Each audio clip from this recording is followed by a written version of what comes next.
Marinaro, the Sick Podcast. Last week, the Montreal Canadiens were in California to take on the San Jose Sharks, the Anaheim Ducks, and the Los Angeles Kings. Versus San Jose, the Canadiens lost. Versus Anaheim, the Canadiens lost. And those two teams visited the Canadiens this weekend in Montreal, and the Canadiens vowed revenge. And guess what? Macklin Celebrini got the better of the Montreal Canadiens last night with a couple of goals. The Sharks beat the Canadiens by a score of 4-2. And tonight, Leo Carlsson is the best player on the night for the Anaheim Ducks, and Anaheim's top line better than Montreal's top line. The Canadiens need to be better on defense. Once again, they're not playing playoff hockey, and for the second night in a row, the Canadiens lose, and this one hurts by a score of 4-3 because this was the game in hand that the Montreal Canadiens had on the Boston Bruins and on the Detroit Red Wings as they battle for positioning in the playoffs. Of course, the Canadiens will host the Bruins on Tuesday night. They will visit the Red Wings on Thursday night. This was a big game. It was the game in hand. This is the game they had to win, and they lost again. A weekend of two games,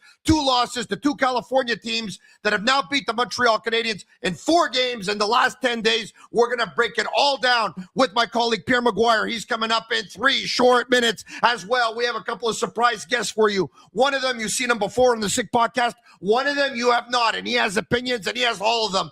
We are a lot of them as well. We are your number one Habs postgame show, and we made a huge announcement earlier today. Did you miss it? If not, I got it for you. We'll break it all down. We have opinions. We have analysis. We have everything. We are the Sick Podcast. I'm Marinaro. This loss hurts. Stay with us.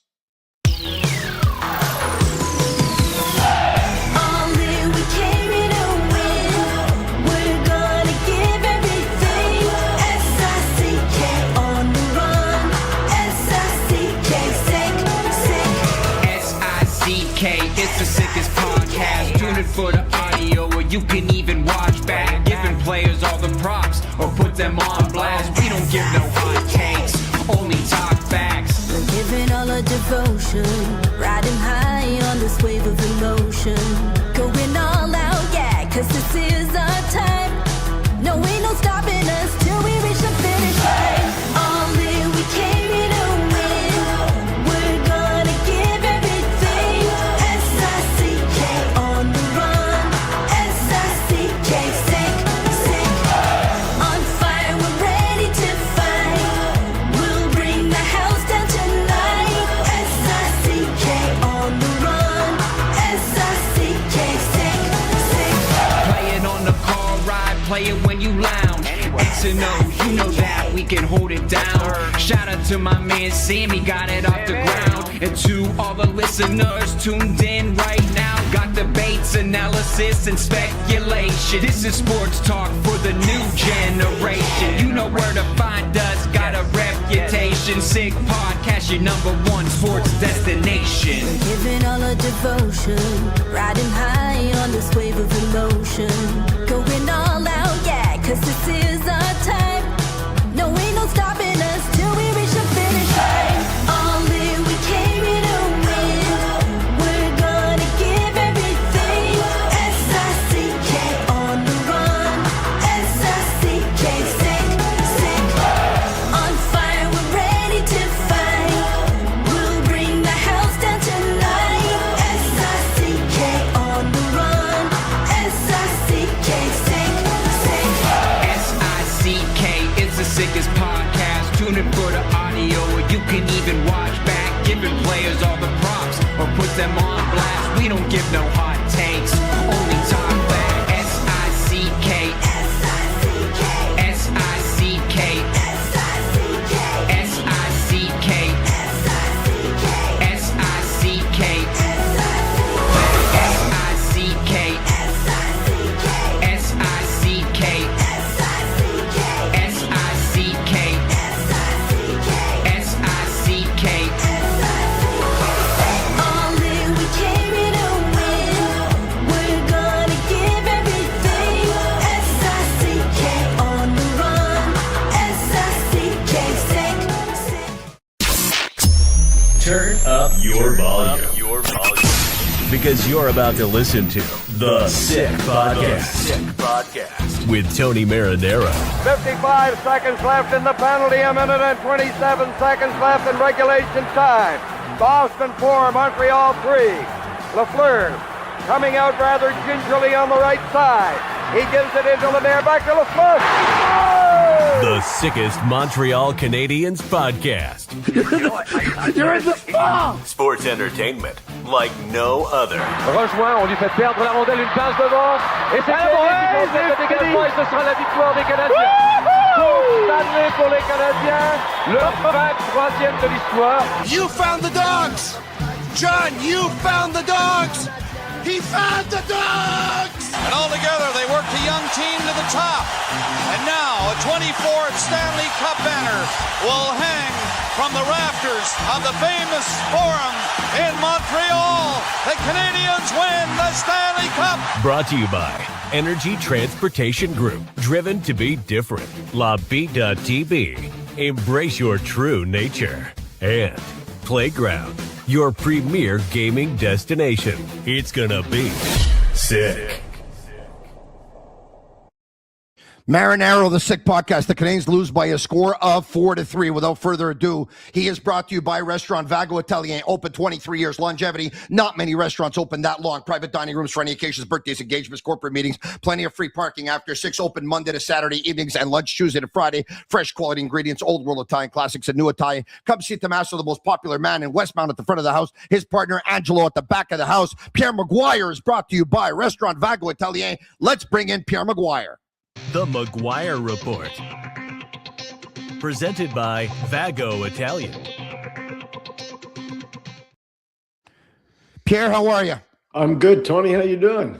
Listen, I am pretty animated, I have to tell you. I was at the Bell Center last night, and I watched the Canadiens from the stands lose by a score of 4-2, Pierre, versus a San Jose team that beat them last week in San Jose. 1 week later, it's supposed to be revenge time. Tonight, I see the Montreal Canadiens lose to the Anaheim Ducks, who beat the Montreal Canadiens 1 week ago as well in Anaheim last week. It was supposed to be revenge time. The Canadiens made lineup changes last night. They made lineup changes tonight, Pierre. But I think it's, look, should we be concerned, Pierre? These are 2 big losses on home ice. And once again, it looked like the Canadiens fixed some of their problems in a win versus Toronto and a win versus the Ottawa Senators. But tonight, they're giving up scoring chances. They're giving up shots. They're giving up goals, Pierre. I'm starting to get a little worried. The season's going to end in what, less than a month? How much time do they have left to fix it? If they haven't fixed it already, can they be able to pull it off, Pierre? They got to. One of the first things they have to do is stop cheating the game. They're all cheating for points. They're not cheating to play defense. They're cheating to play offense. That's pretty apparent. Watch Lane Hudson on the game-winning goal. He's totally cheating on the play. He gets caught. Yeah, Gooley gets run in the corner. But nonetheless, they've got to figure out a way to stop cheating the game defensively and start paying attention to their assignments in their own zone. It's not good enough. They can score. They're a fun team to watch. I kept hearing all the pundits talk about how much fun that game was to watch. As a coach that really cares about defensive details and how to win in the playoffs, that wasn't that much fun to watch. It was fun to watch if you're a fan. You got to pay attention to defensive detail. Pierre, I completely hear you. Listen, I don't want the Montreal Canadiens to get away from their offensive game. And sometimes teams kind of like just, change everything when it's not working defensively. And then all of a sudden, their offense is stifled. They can't score. They take the creativity away from their players. But clearly, they're going to have to tweak things. Clearly, they're going to have to make an adjustment. Clearly, they're going to have to put a little bit of water in their wine, Pierre. No, clearly they had to make a move at the trade deadline. And I talked about it with you that day. Ooh. I was really disappointed that day, and I'm still disappointed. They knew what their organizational identity was, and they knew what they needed to fix, and they didn't do it. They didn't do what they were supposed to do at the trade deadline, and that was to acquire a defensive shutdown guy that could really stabilize things in their own zone. They haven't been able to do it, and it's a big problem. And Pierre, one of the things we're hearing lately is that, okay, they tried to work on a big deal at the deadline, and some are saying that maybe it was Matthew Nyes, but now we're hearing maybe it was a big-time right-handed defenseman that they probably thought was not available and ended up being, actually, I don't know if it was a right-handed defenseman or not, but they concentrated on that, and they weren't able to pull it off, and then all of a sudden you get caught, boom, deadline, time's up. Pierre, I would imagine this staff had a backup plan, and I would, knowing that you might not be able to pull off the home run, shouldn't you try and get the backup plan out of the way right away? This way, at least, at the very least, you've secured an insurance policy? Yes, and yes. The answer is yes to both of your questions. So they didn't do that. I was really disappointed. It's probably the most disappointed I've been with this team in probably the last 3 years. And I was really surprised by the inactivity at the trade deadline. Now, they may be able to say the price points were way too high, which I understand, and I will cede them that 100% in a debate. But there were still ways to acquire players. You know, Logan Stanley and Luke Schenn are in Buffalo. Yeah. You know, we can go from there. They're players that were available. That mind you, Pierre, mind you, they lost the game the other night at home by a score 2-1 versus the Washington Capitals. And I heard from fans and people covering the team that it was not a good night for Logan Schenn or Luke Schenn or Logan Stanley. And they actually looked very slow on defense. And there were a lot of people calling for Metza and Kesselring to get back in the lineup. But I say this, Pierre. Those players, you see their value in the playoffs. Yeah, not only that, they give you depth. They give you internal depth. What's the Canadiens' internal depth if one of their top guys goes down? They don't have any internal depth right now. That's one of the reasons why you acquire those players. Anyways, long story short, that's the only, and it's a quibble, it's the only thing that disappoints me about this season so far is that the inactivity at the trade deadline was really disappointing. We're going to get to it in just a second, Pierre. We're going to break down this entire game. By the way, we made an announcement earlier today. I don't know if you guys caught it, but it's a huge announcement, all right? We are on, as you can tell, we're on immediately after the hockey game, all right? So the Sick Podcast has always been Monday to Friday at around, well, not always, but probably for the last 3.5 years, Monday to Friday at around 10 p.m. Eastern time. And, we end up going after the game when it's an 8 o'clock start, an 8:30 or 9 o'clock or 9:30 or 10 o'clock or 10:30. We said to ourselves, you know what? If we're going on immediately after the game for any game that finishes at 7:30 or later, why don't we just do the same thing for the 7 o'clock game? So if the 7 o'clock game finishes at 9:45, you know what? We're going to go on at 9:45. And that's why, as it stands right now, as we speak, it's currently 9:54 p.m. Eastern time. And guess what? We are live right here on the Sick Podcast. That's the first announcement that we made. The second announcement that we made is that for the rest of the season and playoffs, cross my fingers, should there be for the Montreal Canadiens, we are going on all the time. All the time means including weekends. There you have it. We're live now on weekends. By popular demand, you asked us for us. We decided to bring it to you. So there you have it. Those are some very, very big announcements. I have another big announcement, all right? Because you always want us to try and be better. And we always want to be better because that's what we strive for each and every day. We have a couple of guests that are going to join us on the Sick Podcast, one of which you've seen before, one of which you've never seen before right here on the Sick Podcast. And he has a lot of opinions. I'm not going to tell you who it is. I want to make it a surprise. I want you to stick around. I want you to tell your friends and family to come in and watch the Sick Podcast because this is an interview or a conversation or a discussion or a debate that you are not going to want to miss. Anyway, if you haven't signed up to our YouTube channel yet, please subscribe now. It's absolutely free. Tell your family and friends about it as well so they can subscribe as well because we want to make this sick community that we have sicker and sicker by the day and better by the day. So without further ado, let's get to the Montreal Canadiens starting lineup tonight. Suzuki with Slavkovsky and Caulfield, Kapanen with Demidov and Newhook, Evans with Doc and Texier, Danault with Gallagher and Anderson. On defense, Matheson, Dobson, Gooley, Hudson, Jacky with Carrier. Jacob Fowler gets a starting goal. Let's keep this here. So the changes from last night, as you can see, is that Brendan Gallagher was back in tonight. Zach Bolduc out. Jacky in. Struble out. Fowler in. Dobesh out. Pierre, your thoughts, because we talked a couple of days ago on Brendan Gallagher being out last night, the performance the Canadiens gave, Gallagher back in tonight, Bolduc being the guy that sits, and the performance with Gallagher in the lineup. Your thoughts, Pierre? I thought Gallagher played a hard game. He did some really good things in the game. I thought he was inspired. I thought he had more energy than what he had in the last game when he played in Ottawa. So I thought there was no problem there. Kirby Dach's injury didn't help. Vial obviously hits him, and Kirby Dach goes down, doesn't return after the first period. So that's a bit of a problem. So they're playing with only 11 forwards. I had no problem with the changes. Jacky in instead of Struble because I think the coaching staff was probably a bit concerned, number one, with Arber's confidence, and number two, Anaheim's got some guys that could get nasty if they have to. And so I think that was a bit of a problem, and that's why they put Arbor in. But Arbor really didn't do much in the game. It's just because he didn't get a lot of ice time, and I'm sure we'll see that when you show the sheet. But the truth of the matter is they had a 3-2 lead.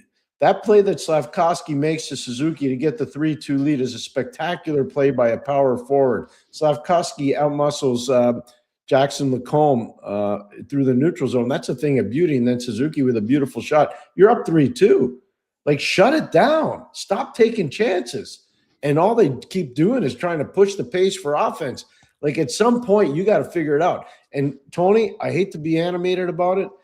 I was part of a team in Pittsburgh where we could open it up and blow people out of the water if we wanted to. But our guys recognize in a tight game, you just shut it down the last 10 minutes of the game, the last 15 minutes of a game. You don't need more points. You're right. Just don't know how to do that.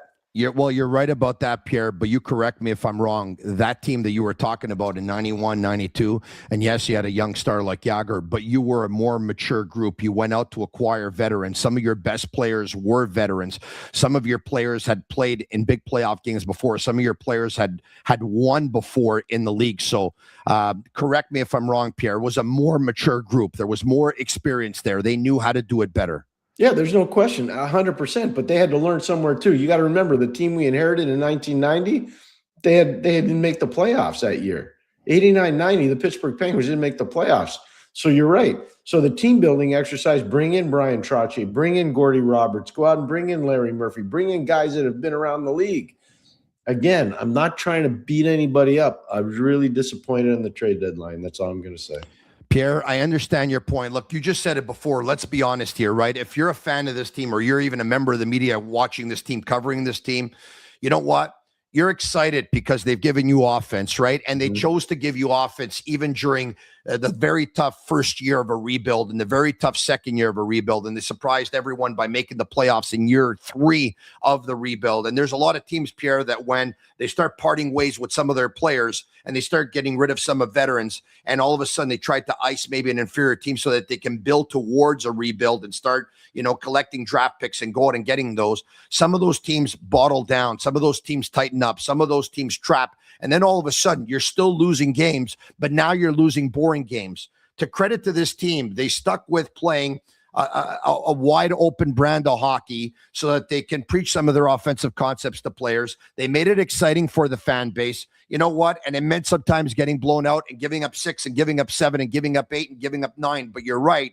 Throughout that entire maturation process, at one point, you have to start to integrate those defensive concepts, and you have to learn how to win those games when you hold on to a lead, because if you can't, it doesn't bode well for the playoffs, Pierre. And it came back to bite them again tonight. This loss, Pierre, I got to tell you,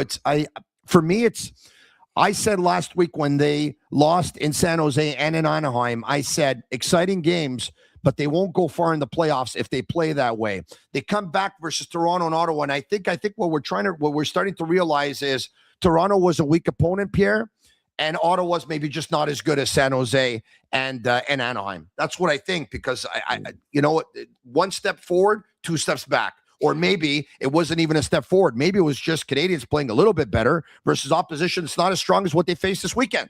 So they had some bad luck on the tying goal. It changes direction. Obviously, Fowler would have had that if it doesn't change direction off of Josh Anderson. But the winning goal, that's exactly what we're talking about. You can't – you're in a 3-3 game in your own building with less than 3 minutes to go in the game. Like, what are you doing? Why are you poaching for offense? I'm the biggest Lane Hudson fan. You know, Tony. You know. Yes. But he'd be sitting in my office right now, and we'd be talking about, like, what are you doing here? What are you doing here? It's a simple contain play.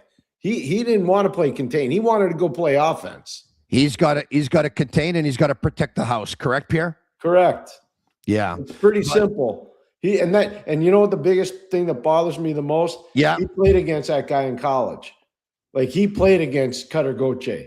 He played against him. Cutter Gauthier was Jacob Fowler's teammate at BC. Trust me. I watched them both play against each other a ton. Like, he knows what Cutter Gauthier does.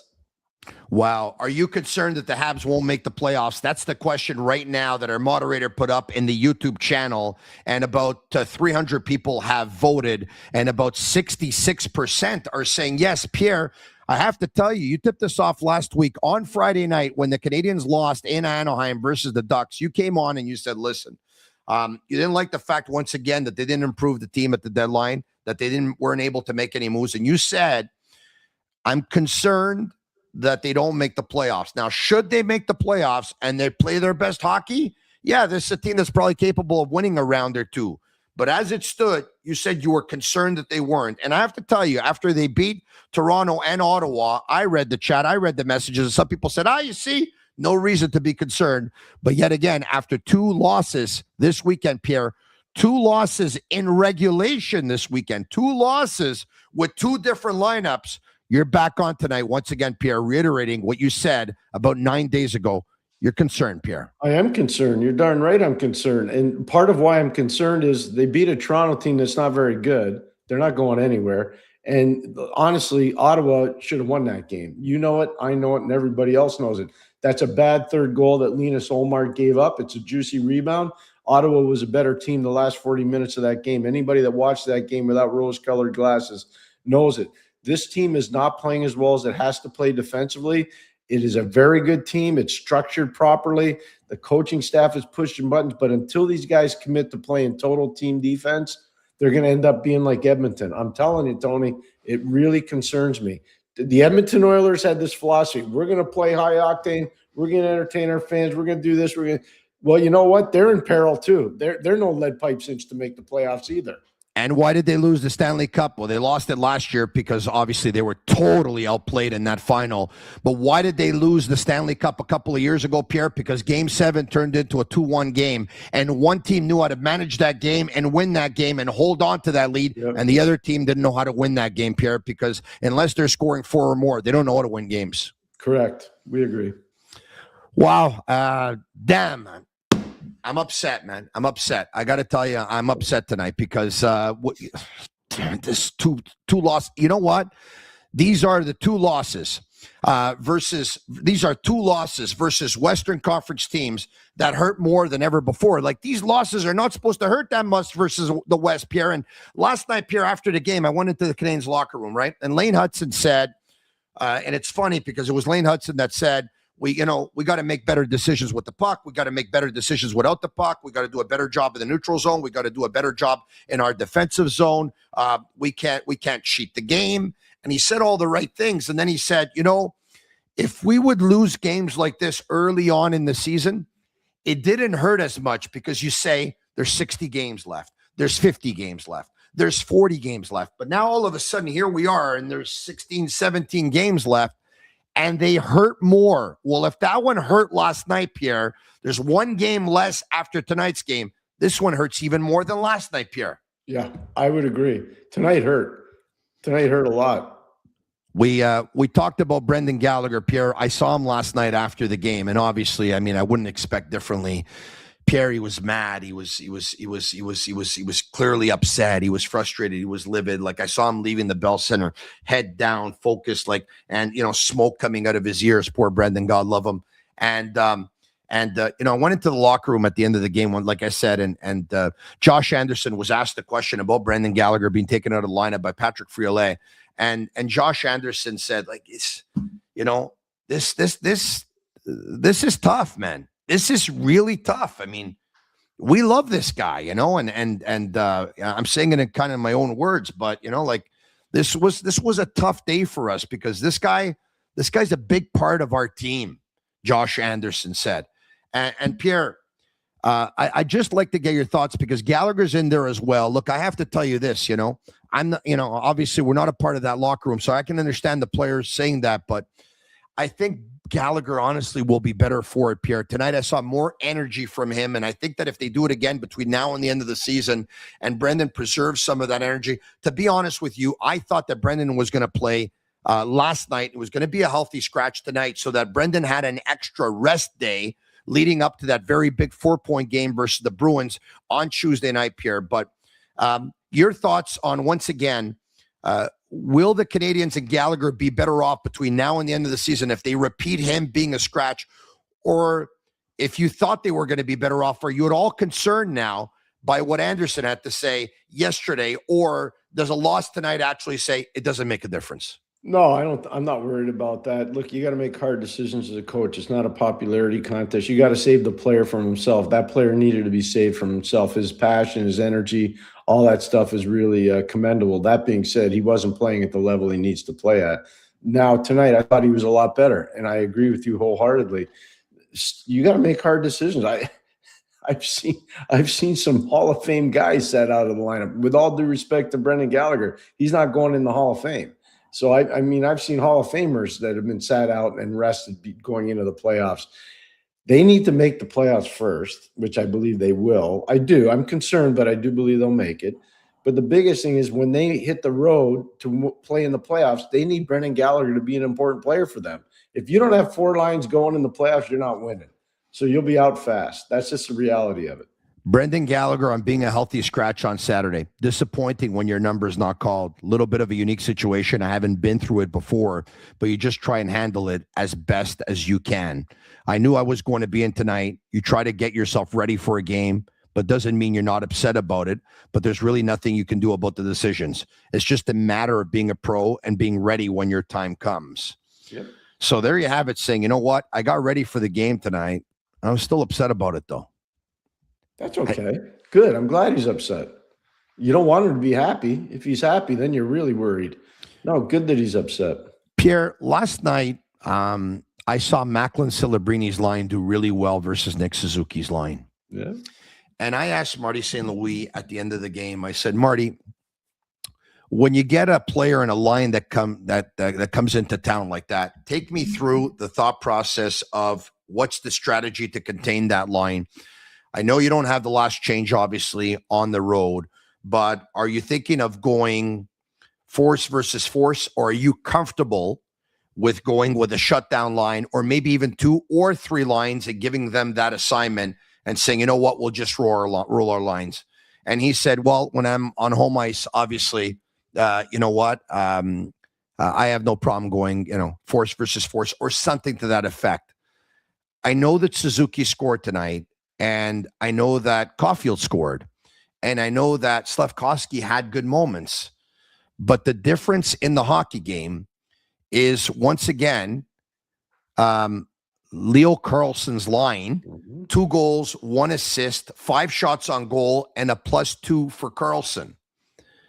Your thoughts on going force versus force on home ice, Pierre, and how it worked out or didn't for the Canadiens? It hasn't been working out for them at all. And when you have weaponry, especially with a Jake Evans in particular, and maybe a Josh Anderson, guys that know how to check, they're big, they can really skate, they can shut people down, and they would sacrifice offense for defense. I think you got to start looking at it. The formula hasn't worked against better teams. It has not, especially teams that have star players. They're going to have to start looking at that. They're going to have to formulate a plan and come up with it. And if they don't, it's going to be a problem for them. And I will go to the Florida Panthers. You talked about Edmonton and Florida. AJ Greer was an important player. Tomas Nosek was an important player. Jonah Gadjevich, important player. Anton Lundell, an important player. Lusterinen, an important player. Brad Marchand. Those bottom 6 guys, they weren't asked to score. They just had to shut people down. They let the other guys go score. Reinhardt had to score. Samoskevich had to score. Barkov had to score. Those are the guys that they needed to score, and they did. Those bottom 6 guys didn't score. They just played defense. And until Montreal figures that formula out, I don't care.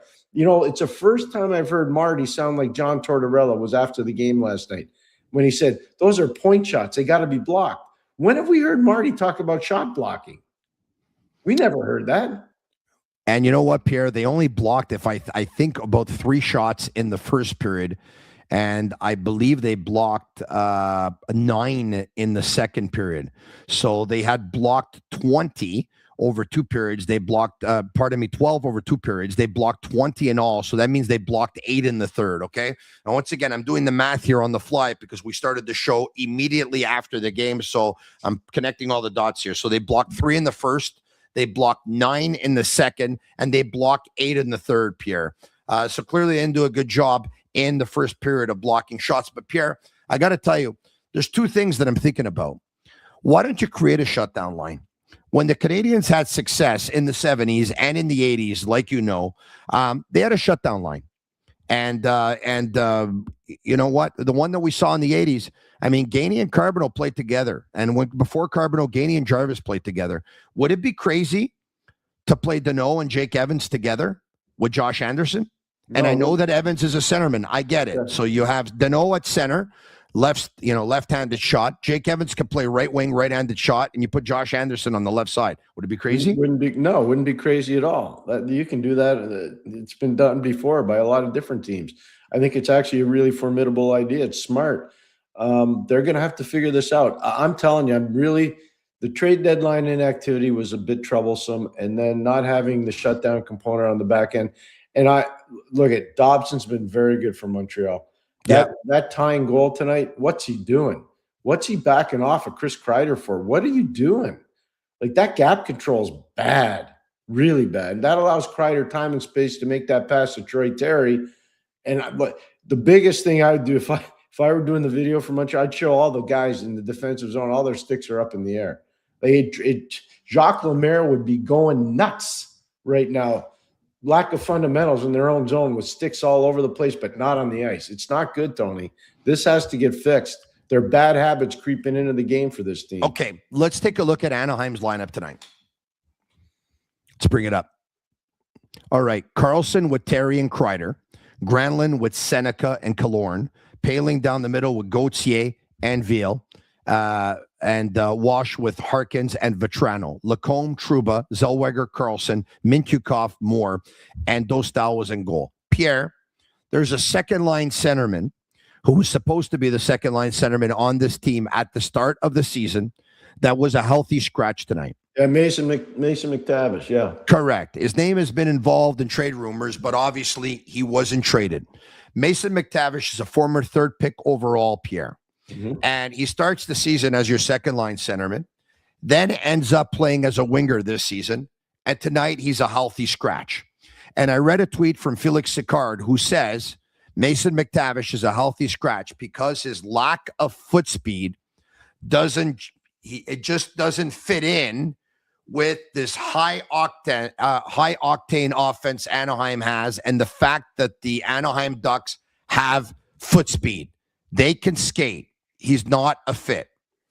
So it's funny because I went from the Canadiens maybe having a shutdown line of Deneau and Evans and Anderson, and whether or not that's worth a try.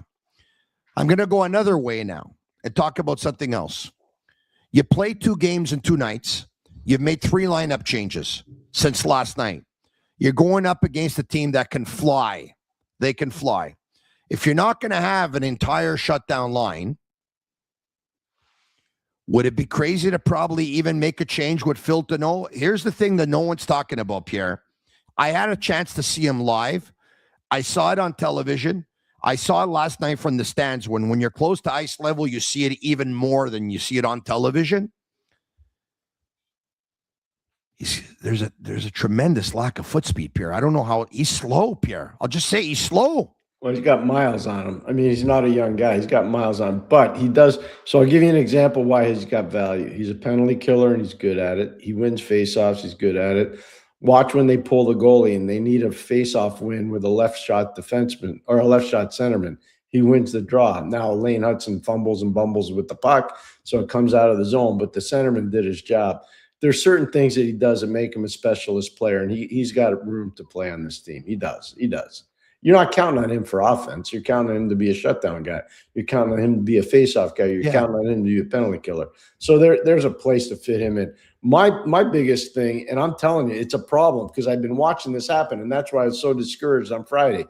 Until they get it through their minds that they got to protect leads and they just can't go full high octane all the time, this team isn't going to win against a lot of teams. They're not. They're going to win against the weaker teams. They're not going to win against the better teams. No way.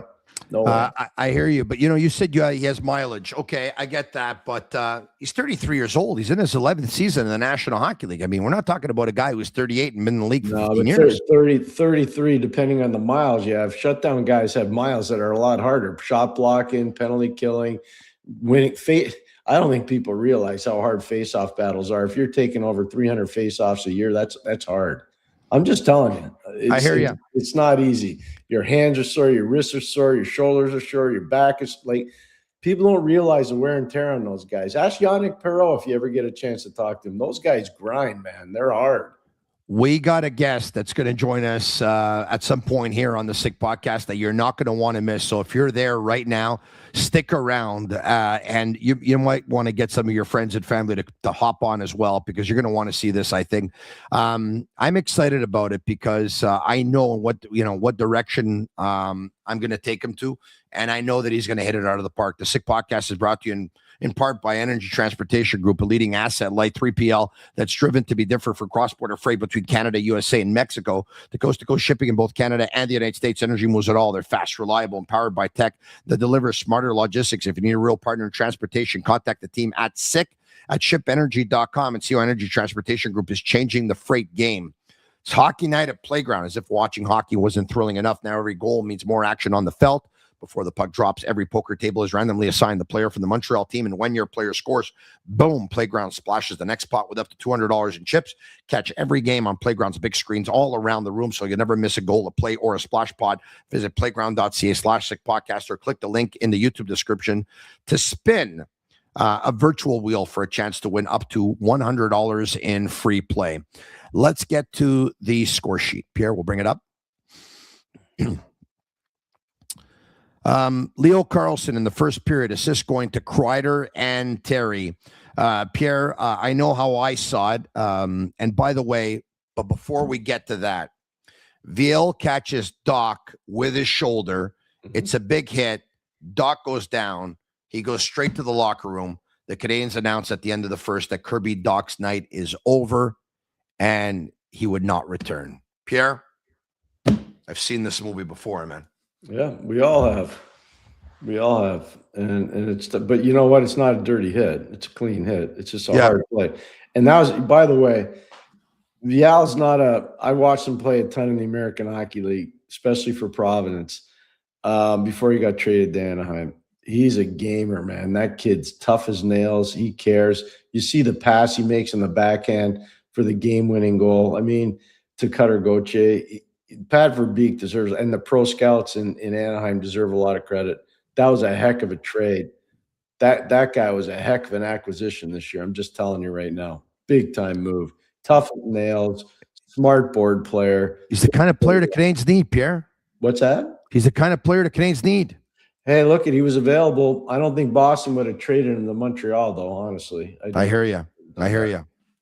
But he's the type of player the Canadiens need. We right? agree. We agree. That's why I'm telling you. He watch him play junior in the Quebec Major Junior League. Watch him play in the American League. Watch him play and fight his butt off in Providence. He's a good player. Pierre, the second that we get word that Kirby Doc's night is over, I go on X and I basically say something to the effect of Doc's night is over. He's not going to be back. Damn. I mean, if this player didn't have bad luck, he wouldn't have any luck at all. Some people got back to me right away and said, no, it's not a question of bad luck. He's soft. Bobby, who's watching us right now on YouTube Live, Pierre, Bobby says, take a look at his junior hockey career. Take a look at his NHL career. He's never had a season where he plays every game, ever. Pierre, being healthy and being in the lineup every night is a quality. Yep. Unfortunately, it's a quality that Kirby doesn't have. Nope. He got hurt in the World Junior, too. People forget that. Chicago let him go to the World Junior. He got hurt playing for Team Canada. So the answer is, you can't argue with the numbers. You know, the numbers are what they are. He's an RFA at the end of the year, Pierre. Can you tell me how you would handle that situation? He's got a contract at $3.362 million. Yeah. Depends on what my internal development is with some of the kids down in Laval. I want to see what they do in the playoffs. See where Owen Beck is. See where Florian Jacki is. See where some of the kids are. See where Michael Hage is when he turns pro out of Michigan. There'll be some internal competition, and maybe you just let them walk. You got to see where it's at. That one there hasn't worked out, huh? Nope. I wanted to give him the benefit of the doubt. I told you a long time ago when they were playing him on the first line, he doesn't fit with those guys. The coach figured it out. He doesn't fit with those guys. So he's a natural centerman. I don't think he's a winger. He didn't look comfortable on the wing today when Vial got him. I think he's got to be moved to center. If anything, on this team, he's probably a number 3 center, but I don't even know about that. Pierre, is it time to call up David Reinbacher? Little early yet. Yeah. Or you know what? If you're looking for more physicality on defense, you're probably not going to get it from him. No, that's what I mean. You don't want to put him in a position where he's not going to play to his role, and I don't think that physicality part's his role. This is why, again, Tony, I'm not trying to belabor the point. It's why I was so disappointed last Friday. Yeah. I mean, I'm not going to pretend it was glaring. It was just bring in some sandpaper on the back end. It's not, you don't have to go hit a home run and bring in a first or second pairing guy, but you got to bring in somebody on the right side. And look, I'm not trying to pick on this kid either because he was really good last year. Carrier struggled. Like, you can say whatever you want. Alex Carrier is struggling right now. Alex Carrier struggled. Lane Hudson struggled. Pierre, was a rough weekend for Lane Hudson, I thought. Well, the offense, everybody will tell you he's got more. Everybody's going to tell you all the great numbers, so everybody thinks he's great. But I watched that. I tell you right now, he'd be in the office watching tape. Why are you cheating for offense there? The score is 3-3. We're deep in our own zone. What are you doing? Pierre, I talked about it being a rough night for Lane Hudson. I thought it was a rough night for Caden Gooley, Pierre. I thought it was a rough night for Caden Gooley. He's not a defense partner for Lane Hudson. Like we thought he would be a defense partner for Lane Hudson. He's not, Pierre. No, not right now. And you know what? I think Caden's also been set back. He's had his share of injuries. But I think the Canadiens, we talk about the Canadiens being a cup contender, Pierre. It's probably going to happen when Caden Gooley ends up being on his left side, yes, but on a third pairing, going up against other teams' third lines and fourth lines, because against other teams' best players, unless this guy ends up taking 2 steps forward next year, right now it's difficult, Pierre. See, I never want to prejudge with a young player, and I'll use Mikko Makela as an example, the kid down in Florida. St. Louis gave up on him. The Rangers gave up on him. Same with Gustav Forsling. Vancouver gave up. Chicago gave up. Carolina gave up. And all of a sudden, these guys are playing in the top 4 for a Stanley Cup winning team. So I don't give up on guys that easy, but he's got to make some headway. He's got to get better. He's not getting better right now. And that's on the coaching staff to make him better.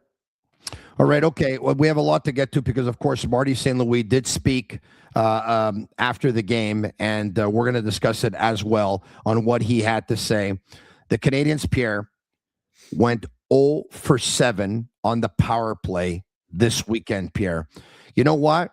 You tell me you go 0 for 7 on the power play this weekend. You know what I tell you?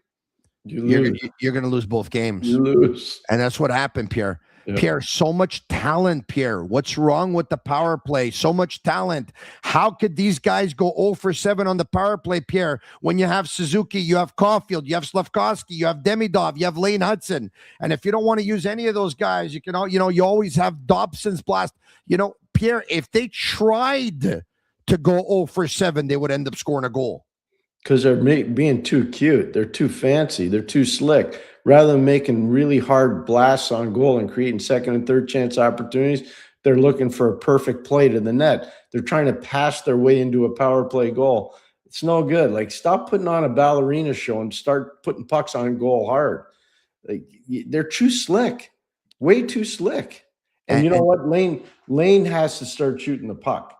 He has to start shooting the puck. Yes, he does. They're backing off on him, and they're saying, okay, go ahead and distribute the puck wherever you want. We know you're not going to shoot it. You're right. You're right about that, Pierre. And you know what? One of the other things that I saw that was concerning in this game, and I'm sure you saw that, Pierre, there's an empty net with about 1 minute and 50 seconds left in the game. The Canadiens are in the offensive zone. A good 50 seconds. I mean, the puck goes the other way. It goes in the Canadian zone. I think the Ducks had the Canadiens hemmed in their own zone for about 50 seconds, Pierre. The guys that were on the ice, the first unit, it was over 2 minutes that they were on the ice at the end of the game. 2 minutes because of what you're talking about. You know what I really like tonight besides the obvious stars for Anaheim?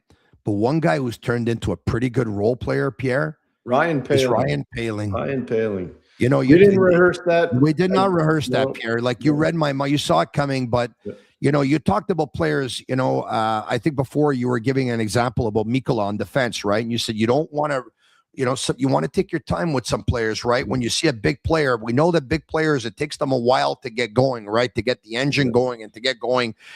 Ryan Poehling, Pierre, has turned into probably the player that a lot of Canadiens fans wanted him to be. I mean, for those who got fooled by the offense in his first ever NHL game, that was never going to be him. But if Ryan Poehling was going to be this Ryan Poehling, Pierre, I'd rather have him as my third line centerman than that's another example of really smart pro scouting by Anaheim, and they deserve a lot of credit on that. And I think Pat Verbeek's a big part of that. He watched them a lot. I know he was out in the road beating the bushes for Detroit for a long time in Tampa, watching pro guys. And you got to find fits, and that's why they just extended Ryan Poehling. You probably saw that. They just gave him a contract extension because they see he fits with their team. And he's a really good fit for that group. Yeah. So, yeah, he he was tremendous tonight. And he can skate, Pierre. He can skate. He can always skate. That was his thing. That was his calling card. He could always skate. He's a powerful skater, Pierre. When I see him skate, he carves up the ice, Pierre. I mean, he's obviously the best to do it, I think, in the game in terms of carving up the ice and leaving the ice in pain when he skates in the NHL. I think it's Nathan McKinnon. But Ryan Poehling's a good skater, man. He's very good. And you know what? He processes a game in his own zone really well. He really does. I'm taking a look at the hockey stat card, right? And I'm going to see if we can bring it up. But, Pierre, the three best, most effective players for the Montreal Canadiens on offense. Actually, I'm going to give you four, okay? Yep. Newhook was first. Mm-hmm. Scored a great goal. He scored a great goal. Gallagher was second. Played a hard game. So your eye test was very good, Pierre. When you said Brendan Gallagher had a good game tonight, he bounced back. He had more juice than usual. Okay? Yep. Mm-hmm. Kapanen was third. Yeah. Phil Deneau was fourth. Okay? Mm-hmm. Newhook, Gallagher, Kapanen, and Deneau. You ready for Anaheim? Yep. Carlson, Kreider, Terry, Gauthier. That's all their top guys. Yeah, the only guy missing is Beckett Seneca. Like that's it. Don't forget too, they scratched Mason McTavish. And they scratched Mason McTavish. See, that's and then it. But you go look down where Lane Hudson is on your scorecard. Lane Hudson is third on your scorecard, Pierre, for the Canadiens tonight, and he's usually first, and he's usually not only the number one defenseman, he's usually first on the entire team, Pierre. And look where his partner is. Hudson's in the negative tonight, and his partner, Caden Gooley's dead last, Pierre. Correct. Dead last. That is correct, sir. And until all these guys stop cheating for offense, this going to happen more. This has to stop. There's no doubt, Pierre. I think, if anyone doesn't want to admit it, they're lying to themselves. The Canadiens went from Matheson with Dobson to Hudson with Dobson. Everyone's played with everyone. All right. Now they went back to Matheson with Dobson. Now they got Gooley with Hudson, and then Hudson's left, and then he's right, and then he's left, and he's right. Trying everyone. I think everyone could admit it right now that if the Canadiens could have got a right-handed defenseman, big, strong, clears the front of the net, can play anywhere between 15 to 20 minutes, 5v5 plus PK, the Canadiens would have been much better off. That's exactly what they needed. Mm-hmm. But I'm starting to ask myself, what's a bigger problem? The fact they don't have that guy, or the fact they play the way they play defensively? Or can it be that they play the way they play defensively because they don't have that guy, so now everyone's in a wrong chair? Which one is it? I think it's because they're pushing for offense. They want to be this high-flying, high-octane kind of offensive team, and they keep getting to stress that. And at some point, you're going to – and that's why I said it was interesting last night. It's the first time I heard Marty sound like John Tortorella, because I've heard Tort say many times, unless we get guys blocking shots, we're never winning. I've heard him say it on the bench. I heard him castigate a star player in the league when he was coaching the New York Rangers because the guy wouldn't block shots. And the guy looked at me, he says, he never praises me when I score, but when I don't block shots, he screams at me. That's the first time I heard Marty sound like him was last night. And believe me, Torch is a really good coach and always has been a good coach. But He really put a thing on shot blocking, and that's the first time I heard Marty talk about that. I'm ready to let the cat out of the bag. You want to know who's going to join us in 30 minutes? Sure. If we can bring it up, and I'm sure we can. I think it's someone that you know pretty well. Yep, I do. Talk to us about your connection with this player, Pierre. I'm talking about Chris Pronger. Well, Brian Burke made an unbelievable trade to get the second overall pick in the 1993 draft, and we drafted Pronger number 2 just behind Alexandre Digg. It was a phenomenal pick. I remember we were playing in Boston one night, and Paul Correa was playing University of Maine at Boston College, and we were playing that night. The game was the afternoon, so Berkey and I and Paul Holmgren went to watch Paul Correa, and we liked him. Then we were up in Toronto to play a night game, and we went and watched Jason Arnott, and we also watched Chris Pronger. And then we saw Pronger again another time. It wasn't even close. Pronger was so good. Pronger should have been the first player picked in that draft. He was the second player picked in that draft. I coached him. I think it was his rookie year was his best year in his first 5 years in the league. He was traded out of Hartford. I was not there when he was traded out of Hartford to St. Louis. Mike Keenan was there in St. Louis when they did that deal. I've always really admired and respected Chris. I think we've had a very good relationship over time. I was really hard on him when I coached him, but I always really respected him. And the way I coached him, I can tell you this, Tony, very proud to say it. I called Scotty up and I said, "How'd you coach Larry Robinson?" And he said, "I coached him really hard." And that's how we coached Pronger. And one of the biggest things is I asked the late Brad McCrimmon to be his defense partner and also to be his roommate on the road. And Beast was phenomenal for Chris. He was really, really good for him. Do me a favor. You repeat that in about 25 minutes when he joins me, because I want him to hear that. Yeah. Yeah, good. I look forward to it. It's going to be a good conversation. Yep. Well, I can tell you one of the best conversations we had was after the 2002 Olympic gold medal in Salt Lake. It was really good. Really good. And of course, yes, he was a big part of that team. Listen, once again, take a look at that picture. He won a Stanley Cup with the Anaheim Ducks, so he's going to have quite a few opinions on the Anaheim Ducks, and he's going to have quite a few opinions on your Montreal Canadiens, because he's a very opinionated guy, like I like them. All right. Jocelyn says, "Tony, where is Brian Wilde?" Well, Brian Wilde is a regular when the Canadiens play at home on weeknights. All right. Because Brian works those games where he goes into the locker room. Now, Brian writes after every game, but Brian doesn't usually work on weekends. But then again, seeing as this is a show of surprises, because you know what? The surprises are going to keep on coming and coming and coming, because we're pretty motivated lately. Maybe one day we'll write about it in our book. But you never know. You just never know. All right, okay, back to the score sheet we go. So stay with us on the Sick Podcast, the Habs postgame show. And once again, we announced earlier today that we are going live immediately after every Montreal Canadiens game, including weekends, between now and the end of the regular season, and should they make the playoffs. Also, we announced last week the introduction of the Habs tonight that goes before every Montreal Canadiens game, a pregame show 1 hour before every game with Drew Deeks and Brandon Legacy and Annick Lemire and Shane Gaumont. And thank you very much to them. So we have you covered in the morning between Monday to Friday, Le Sick Podcast en français. We have you covered right before the game with the Habs tonight, the pregame show. And we have you covered right after the game with the Habs postgame right here on the Sick Podcast immediately after the game. And when the Canadiens don't play on weeknights at 10 p.m. Eastern, we bring you the Sick Podcast for all your Montreal Canadiens coverage. I think we have you covered pretty good. We go back to the score sheet.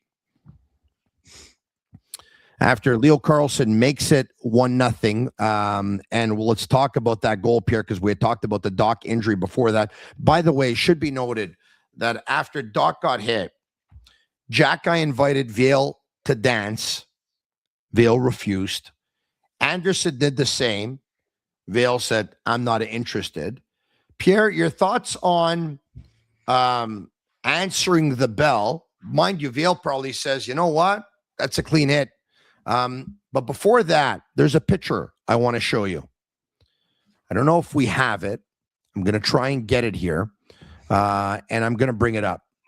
There's a picture that I'm going to send to Sammy and Agnello right now that I got off the net, which is probably the best picture out there, Pierre, of the hit from Viel on Kirby Dach. And we'll bring it up in just a second. Look at that, Pierre. Mm-hmm. His hands are down. He's not. He's going to make a play. Does he have to do it? I know it happens fast, Pierre. He's got to do a better job to protect himself. It seems like yeah. I mean, puts himself in this position. I mean, that's on Kirby. That's on Kirby, but Vial's not doing anything wrong. You notice that that Caden Gooley got hit this year as well, and some called it that he was vulnerable. Some said that he was pretty naive, and others said that he was actually reckless. Doc got kind of hit like almost the same way that Gooley got hit earlier in the season. Yeah. Could that be a concussion? Oh, well, yeah. I'm not going to predict that. I know that. It could be a shoulder, could be a concussion, could be a jaw, could be a lot of things, right? Could be anything. I mean, it's an upper body situation. There's no question. Pierre, most seem to believe it's a clean hit, but Jack-Eye and Anderson invite him to dance. Okay. Yeah. He says no. Your thoughts on the Canadiens asking him to dance? And once he says no, it seemed like, okay, he said no. We don't have to get back at anything. We don't have to do anything. I remember you saying at one point during the show, you correct me if I'm wrong, you said, what you do is the tough guy goes up to the players or goes up to the bench and says, you know what? Because of that, I'm coming after your best players. How should they have handled that situation? What you do is you have your tough guy go up to, let's say, Leo Carlsson, and you say in a scrum situation, I'm just telling you right now, you better tell your guys to stop, because if they don't, I'm taking you. I got you. And you're not going to be very happy with me. And that's something that's gone on in the league for a long time. It's one of the ways of stopping all the shenanigans and the nonsense. It works pretty well. I can tell you that right now. Now, it doesn't work all the time. And I'm willing to bet, Tony, and I haven't talked to Joel in probably 2 or 3 months, Joel Quenneville, but I would say that somebody on the staff probably told Viel, you know what, you're gonna be physical tonight and they're gonna challenge you. Don't do it. Don't take the bait. Because in Montreal, you don't want the crowd getting all crazy. Let's take the crowd out of this thing early. And you know what? Anaheim did a real good job of that. I thought they did a real good job for a long time. All right. Okay. So now let's go back to the score sheet. We talked about it. And there you have it. After Leo Carlsson, his goal, Pierre, break it down for us. Oh, you break it down for me first. There was a lot of stuff going on there. Okay. Well, it's a great passing play by the Ducks, Pierre. John Carlson to Terry. When Carlson makes his pass to Terry, who's on the right side. Yeah. He took Suzuki out of the play, who was basically trying to cut off the middle of the ice. But Slafkovsky, I think, was in front of his man. And so he took Slafkovsky out of the play. And then all of a sudden, with one pass from Carlson to Terry, it became a 3-on-2, Pierre. Yeah. And Terry with a cross-ice pass to Kreider, who found Leo Carlsson in behind Gooley on the doorstep. Tick, tack, toe, 1-0 Ducks. But Pierre, the way the Canadiens defend again, how many times are we seeing the player that ends up tapping it into an open net basically get in behind the Canadiens defenseman? Explain it to me. I can't. This is what I'm trying to talk to you about at the start of the show. It's just that they're thinking more about offense than they are about defense. All of them. They're getting up the ice way too quick. It's a fundamental flaw in their game. I get it. They want to push the pace. I understand all that stuff. But just go watch that goal and just go watch the game-winning goal. It's by Cutter Gauthier. It's all the same stuff. All right, okay. Back to the score sheet we go. So there's the goal that puts Anaheim up by a score of 1-0. And now let's get to Alex Newhook's goal that ties it at 1. This is in the second period. Leo Carlsson once again with let me just see that, Pierre, for a second. Pardon me. Leo Carlsson makes it 2-0, Pierre, in period number 2. 27 seconds into period number 2. Carlsson makes it 2-0. In the first period, there were a couple of penalties. A 5-on-3, Pierre, for the Montreal Canadiens for about 11 seconds.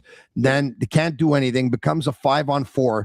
Demidov on the right side, cross crease pass to Caulfield, Pierre, an open net within 2 feet off the far post. Then Dobson at the top of the left faceoff circle with both Texier and Newhook trying to screen. Puck deflected by Texier. That hits the far post. That's the second post in the first period by the Canadiens. John Carlson, backhand from the slot, saved by Fowler, rebound right to Seneca, another save by Fowler. They get to the second period, Pierre. Paling, cross-ice pass to Viel on the doorstep. He got in behind Carrier. Yep. Shot saved by Fowler. Now Suzuki, Pierre, with a defensive zone face-off. He loses it to Leo Carlsson. It goes to Terry. It's a phenomenal set play on a face-off. It's a phenomenal set play. It is. Matheson goes right after Terry. It says, I'm going to stick with him. Terry drops it back to Jackson Lacombe, who passes it to Leo Carlsson, who sets up in the slot with the one-timer, Pierre. Yeah, Suzuki right way too slow. Right above Fowler's right pad, just below his glove, I believe, puts the Anaheim Ducks up by a score of 2-0. Pierre, I'm so happy you said that. I watch it happen. I'm like, oh, man, that's a set play. They practiced that. Yeah, that's it's 100% set play, but Suzuki closes way too slow. Not only does he lose a draw clean, he closes too slow on his player. That's why the set faceoff play works. Carlson's a brilliant player. If you go watch the pregame show that we did with producer Shane and with Andrew Dykes, that's what we talked about, how good Leo Carlsson is, and nobody watches him because he plays in Anaheim. Nobody sees how good he is. Pierre, once Carlsson makes it 1-0, and once Carlsson ends up making it 2-0, at that point, do you stick with the same strategy? No, I would not have. I would never have gone into the game with that strategy, especially when you have last change on home ice. I'd want him to run through a gauntlet. It was way too easy for him tonight. Way too easy, way too much open ice. Nobody was really checking on him. They were trying to force him to defend rather than attack. Sometimes that works, but in a situation like this with this player, especially after what he went through in Ottawa yesterday, I'd have been grinding all over this kid. That was a grinding game in Ottawa yesterday. They gave him a free pass tonight. He had easy minutes tonight, Leo Carlsson. Easy minutes. Newhook picks up a loose puck, pass back to Hudson, Pierre, who dangled and found Newhook at the right faceoff circle. His snapper, Pierre, he got all of that one. Upstairs, up and over Dostal, glove side. He narrows the lead to 2-1. Pierre, Alex Newhook has really picked up where he left off, Pierre. Yeah. I'm happy for him. I'm thrilled for the Canadiens fans. He's a legitimate second-line player in the league, and if he plays on your third line, then you got a really good team. By the way, on that shot, it was a great setup by Lane. Lane put it right in his wheelhouse. That was a really good pass by Lane. It was soft, it was perfect, and it was flat. It was a really good play by everybody. Newhook's got jump. Like he's what a great season he's having. I think you know what a great season. When he's healthy, yeah, you're right. Yeah, he's right. He too, but he was a victim of bad luck though on that one. Cole Caulfield, Pierre, Dobson and Suzuki in on Cole Caulfield's goal to tie it at 2. There's a stretch pass, Pierre, and he gets in behind Viel. He breaks in with a quick wrister. He beats Dostal far corner, Pierre, tying it at 2. Pure goal scorer goal. I mean, he's got 39 for a reason. That one's electrifying. It's a Cole Caulfield play. It's brilliant. Not a lot of guys in the league could do that, especially at his size, but he found a way to do it, and it obviously worked out really well and tied the game up for the Canadiens. That wrist shot, Pierre, you give him a little bit of space. I mean, we saw it again last night. He was Mr. Saturday Night last night. He was. I mean, that wrist shot, it was really something, Pierre. I don't know if it's a wrist. I don't know if it's a snap. Cole Caulfield's shot's the only one where I wonder if his wrist is a snap or a snap is a wrist, but it's fast, man. Yeah, it's fast. He really wires it pretty good. So at that point, the Bell Center is really jumping because in the first 2.5 minutes of period number 2, they saw 3 goals in the second. They saw 2 Canadiens goals 1 minute apart to tie it at 2. And then Nick Suzuki puts the Canadiens up here by a score of 3-2, which once again was a biggie. The Bell Center was going absolutely nuts. Slafkovsky cuts off a pass, Pierre. He's off to the races, Pierre. I want people to watch this replay. He fights off Jackson Lacombe, Pierre. Yeah, it does. He's not a small guy, eh, Pierre? No, he's a big, strong, physical kid, and he can skate.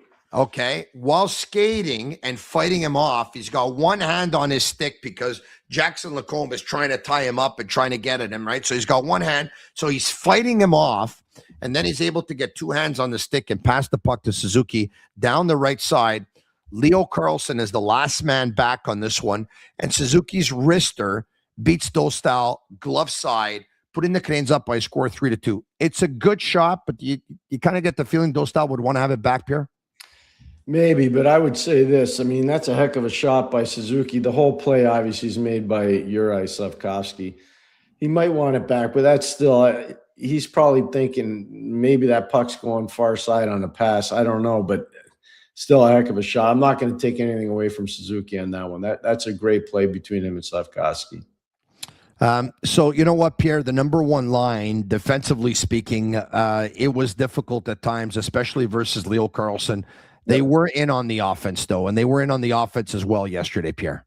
Yeah, but that's fine. That's what I'm saying. They're cheating the game for offense. I understand that. I got you. But why are you playing them against the other team's top line? Like, Troy Terry hasn't played him forever. He comes in and he gets a goal.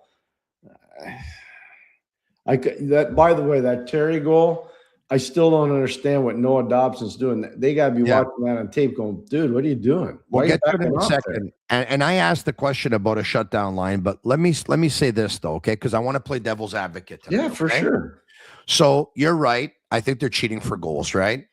I think Caulfield wants to hit 50, and I think Suzuki wants to hit 100. Okay, Caulfield wants to hit 50 goals. Suzuki wants to win 100, and they both want to do it while winning games and making the playoffs comfortably at the same time because they are great team players. Okay, but if you end up putting Danault, Evans, Anderson together on a line, once again, put 2 centers, and you put Danault at center, and you put Evans at right wing, and you put Josh Anderson at left wing, and you go up against the other team's best players or the number one line, or you put Danault as a shutdown line to go up against the first line, you put Evans as a shutdown line or to go up against the second line.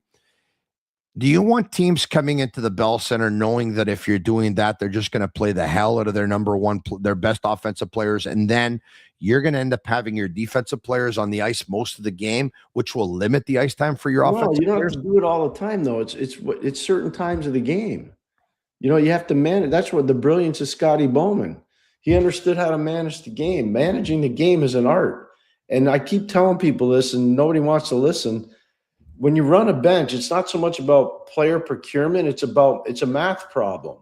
You're figuring out times, and you're figuring out how much time has this guy had. And so while people at home are playing, it's no way is it that complicated. I'm going to tell you, the best guys, it is that complicated because they know what they're doing.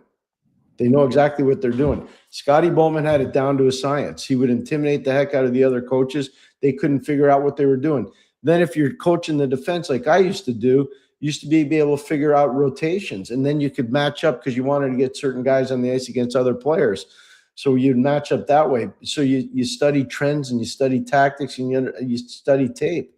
And it's way more of a science than what people think. I don't see that part of it from the Canadiens yet.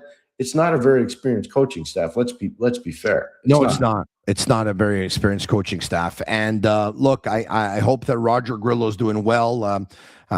Eric Engels had mentioned, I think, a couple of weeks ago that things seem to be going good for him, and he should, if all goes well, he's going to be rejoining the team. Pierre, that's the member of the staff that I think that a lot of people don't talk about because he's the eye in the sky and they don't see him behind the bench. But one of the things you said to me last year was when the Canadiens turned their defensive system around and they got better, Roger Grillo, in your opinion, was a big part of it, Pierre. 100%. And I agree with that. And I talked to Roger, I'm going to say about 4 months ago. And this was before anybody knew that he was sick. And he was really excited about where the team was trending and how the team was responding and all the different things that were going on. So, no, I think Roger was a big part of it. That's why Marty brought him in. All right, okay. Now let's talk about that Terry goal. He skates to the slot. His backhand goes off Anderson's right ankle, changing direction, and I just beats stop Fowler you for 1 second. Yes. The whole play is made by Kreider. And why has Kreider got so much time and space there to make that cross-ice feed? Go look at the sticks of the Canadiens players and go look where Noah Dobson is. Like, I don't get it. I just don't get it. What's going on there? Pierre, what's going on is the same thing that's been going on since October, November, December, January, February, and now in March. They're confused in their own zone, Pierre. I think communication is an issue. I think the reads in their defensive zone is an issue. You know it better than I do. This is stuff that you used to coach and continue to coach. What adjustment? And I look forward to talking to Chris Pronger because I think it's something I'd like to ask him, because if there's anyone who knows about a defensive system as a player and some of the adjustments you can make and what works and what doesn't work, I think he would be pretty good. How can you tweak the defensive system so that it's not a radical change with 1 month to go in the season or 4 weeks to go in the season when you've been playing this system since late September? You got to grind on isolation in zone coverage. Chris was part of that. We used to practice it. He'll be able to tell you. And I'm sure he did it with a lot of the other teams he played on too. We would work on the right corner and switch calls. We worked behind the net cycle plays, switch calls. We worked the left corner, switch calls. We worked the high cycle. We worked the low cycle. We worked the slot. Like, you have to practice at 10 to 12 to 15 minutes every day. And it's fast. It's 30 seconds and out. Boom, next group, 30 seconds and out. And it mimics a game. And we were good. Like, he was a really big part of it. But you got to be aware of that. And I don't see that happening with this group. And you said something that's really appropriate. I don't see a lot of communication in their own zone. I just don't. I don't. Third period, there's a pass to Harkins within 2 feet. Fowler shuts the door. Evans goes left to right on a one-on-one. His wrister goes off the post. That's 3 goalposts for the Canadiens tonight, Pierre. 3 goalposts. 2 in the first and 1 in the third. 5 minutes left. Huge glove save by Fowler within 3 feet off of Harkins. 4:25 left or so. Another big glove save, this time off Leo Carlson within 3 feet. And with 2:30 left, there's that game-winning goal. But Pierre, did you hear what I just said? Like, there's a pass to Harkins within 2 feet. Fowler shuts the door. There's a huge glove save by Fowler off Harkins again within 3 feet by Fowler. 4.5 minutes left. There's another big glove, this time off of Leo Carlson within 3 feet. I thought Anaheim pushed the pace. I thought Anaheim had some really good scoring chances in the third period. And whatever had to happen, happened with 2.5 minutes left. But once again, I know you talked about Lane is going for glory there, and he's thinking about offense before they actually get the puck out of the zone, which has been a reoccurring theme for a lot of Canadiens players, especially in the last couple of weeks. But Pierre, allow me to be very upset by Caden Gooley just not wanting it as much or as hard or as badly as Veal wanted it. And I was in the Canadiens locker room at the end of the game, and I have to tell you, Caden Gooley is one imposing piece of business, and he wasn't very happy last night. And I'm sure he's not going to be very happy tonight after the game, Pierre, because when he's going to go back and look at that tape, and he won't even need to, but if he does, I think he's going to be upset with himself. There's no doubt about it, because that's a question of who wanted it more, I think, Pierre. Yeah, we talked about that at the top of the show. You know, that's a tough play there for him. He doesn't make the right play. Lane doesn't help himself, and obviously Cutter Gauthier, who knows Jacob Fowler as well or better than any forward in the league. Maybe only Ryan Leonard and Gabe Perreault would know him better. But, you know, the truth is that Gauthier would know him really well, and he took advantage of him. He scored. I mean, I don't know what else anybody wanted from Jacob Fowler tonight. Some of those saves that Tony talked about, the glove save on Carlson, the glove save on Jansen, Harkins, those are elite plays. He made a bunch of those tonight. What happened in the final 2 minutes of the game with an empty net? They couldn't set up at all. I mean, it looked like what was Anaheim doing, Pierre? Because we know the Canadiens have a relatively very good zone entry. We've seen the Canadiens actually score goals in the last minute or so when they're looking for big goals. But it looked like Anaheim set up a wall there, and they just didn't know how to get over it. They stacked the blue line. Montreal didn't really want to shoot in and retrieve. But the biggest thing Montreal had a problem with is how aggressive Anaheim was in the penalty kill. You talked about going 0 for 7 for the weekend. Anaheim switched their tactics after the first period. They were passive-aggressive in the first period against Montreal. They got super aggressive in the second and the third period, and that frustrated the Canadiens. They didn't recognize their outlets quick enough, and that's a good job of coaching, again, by Joel and his staff. Once again, we look forward to hosting Chris Pronger, who just should join us in a couple of minutes. If all goes well, that'll be awesome. Until we do that, Pierre, why don't we bring up the box score? Sure. Or the event summary, pardon me, the event summary. What stands out, Pierre? Jack Guy 10:08. We talked about, obviously not having a lot of minutes with your bottom pairing, and that's a problem. Cole Caulfield scores, but he's still -2. That stands out. The shutdown, your supposed shutdown tandem of Matheson and Dobson, they play a lot of minutes. Dobson played almost 26 minutes. Played 23 minutes. Lane almost played 26 minutes. So that kind of stands out a little bit. I'm looking on the other side of the sheet here pretty quick. Newhook faceoff 60%. Suzuki real good in faceoffs. Deneau not as good. Obviously Jake not as good, but pretty solid in the faceoff circle. That's good. What do you see? I see Lane blocking 5, Noah blocking 5. And so that's 10 shots blocked out of 20 by 2 players. I see a bunch of players that didn't block any. I see a couple of players that don't have a shot. Caden Goulet, I can accept that. That's okay. Phil Deneau's defensive player. Alex Carey, I can understand that. Lane Hutson doesn't have a shot on goal, man. Talked about that before. He's got to shoot the puck. For a guy who has the puck as much as he does, and for a guy who plays 25-39, he's made us used to so many excellent performances.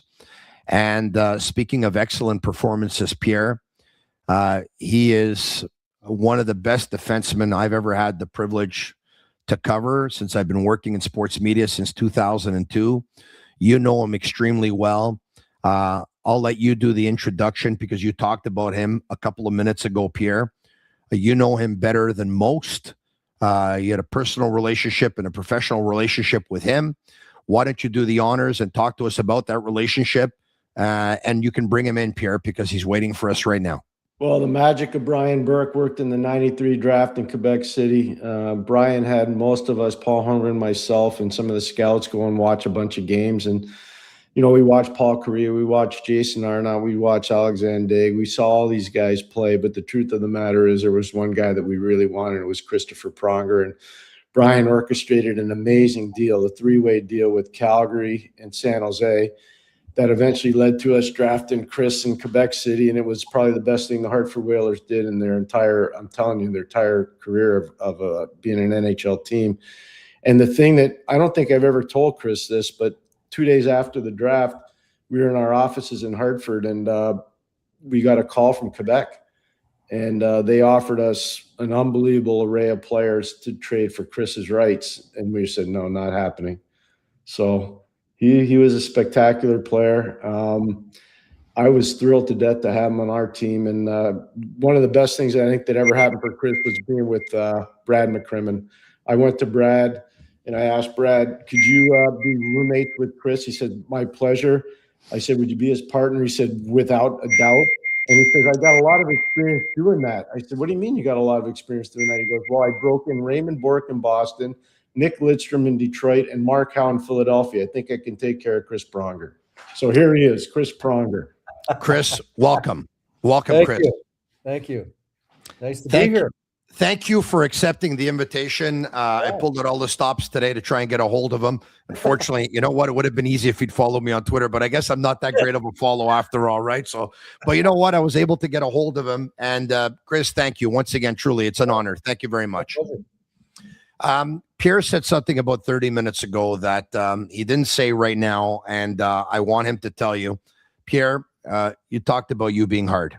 I love to hear that. Yeah, no, I mean, I was hard on Chris because I called Scotty Bowman. I said, how did you coach Larry Robinson?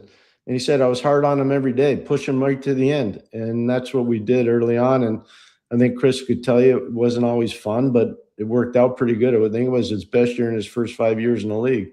Made the all-rookie team. He was a huge part of our organization. I told him in a text earlier tonight, he never would have got traded if I would have stayed there. I know that. I can tell you that right now.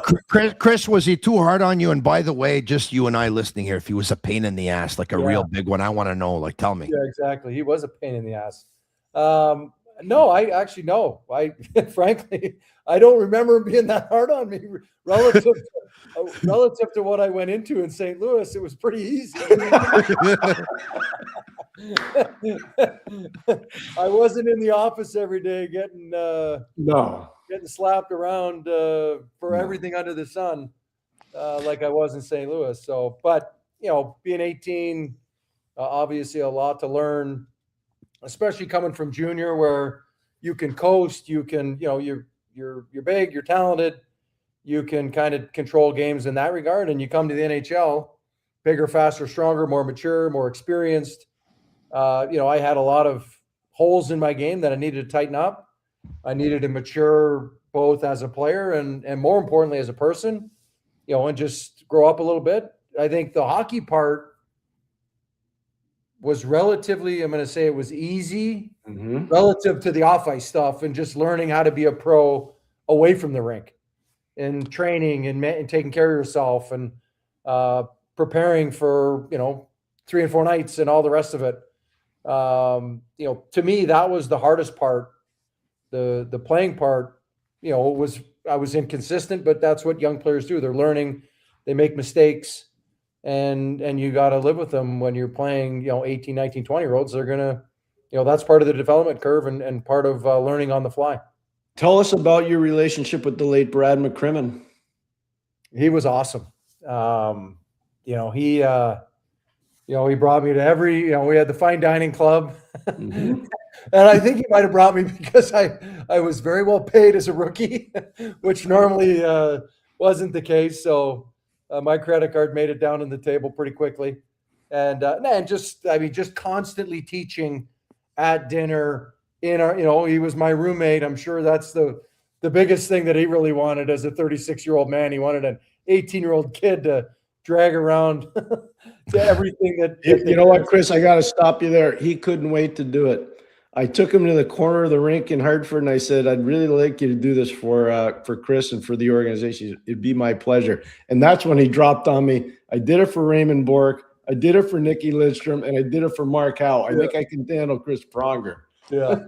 And so, you know, just hearing the stories, I'm, you know, a big hockey historian and traditionalist and just love hearing all the old stories of and being regaled by how the game used to be. And then it was right, you know, when I came in the league, it was right in the infancy of training and you know, guys taking better care of themselves and, you know, teams, you know, taking it to the next level too. And, you know, it was just starting to really kind of, you know, roll over a little bit with respect to the league and how guys kind of managed and took care of themselves. And, you know, he was very much so into physical fitness. You know, he took great care of himself. He prepared and just watching him, you know, you hope that something is going to rub off on you just through osmosis.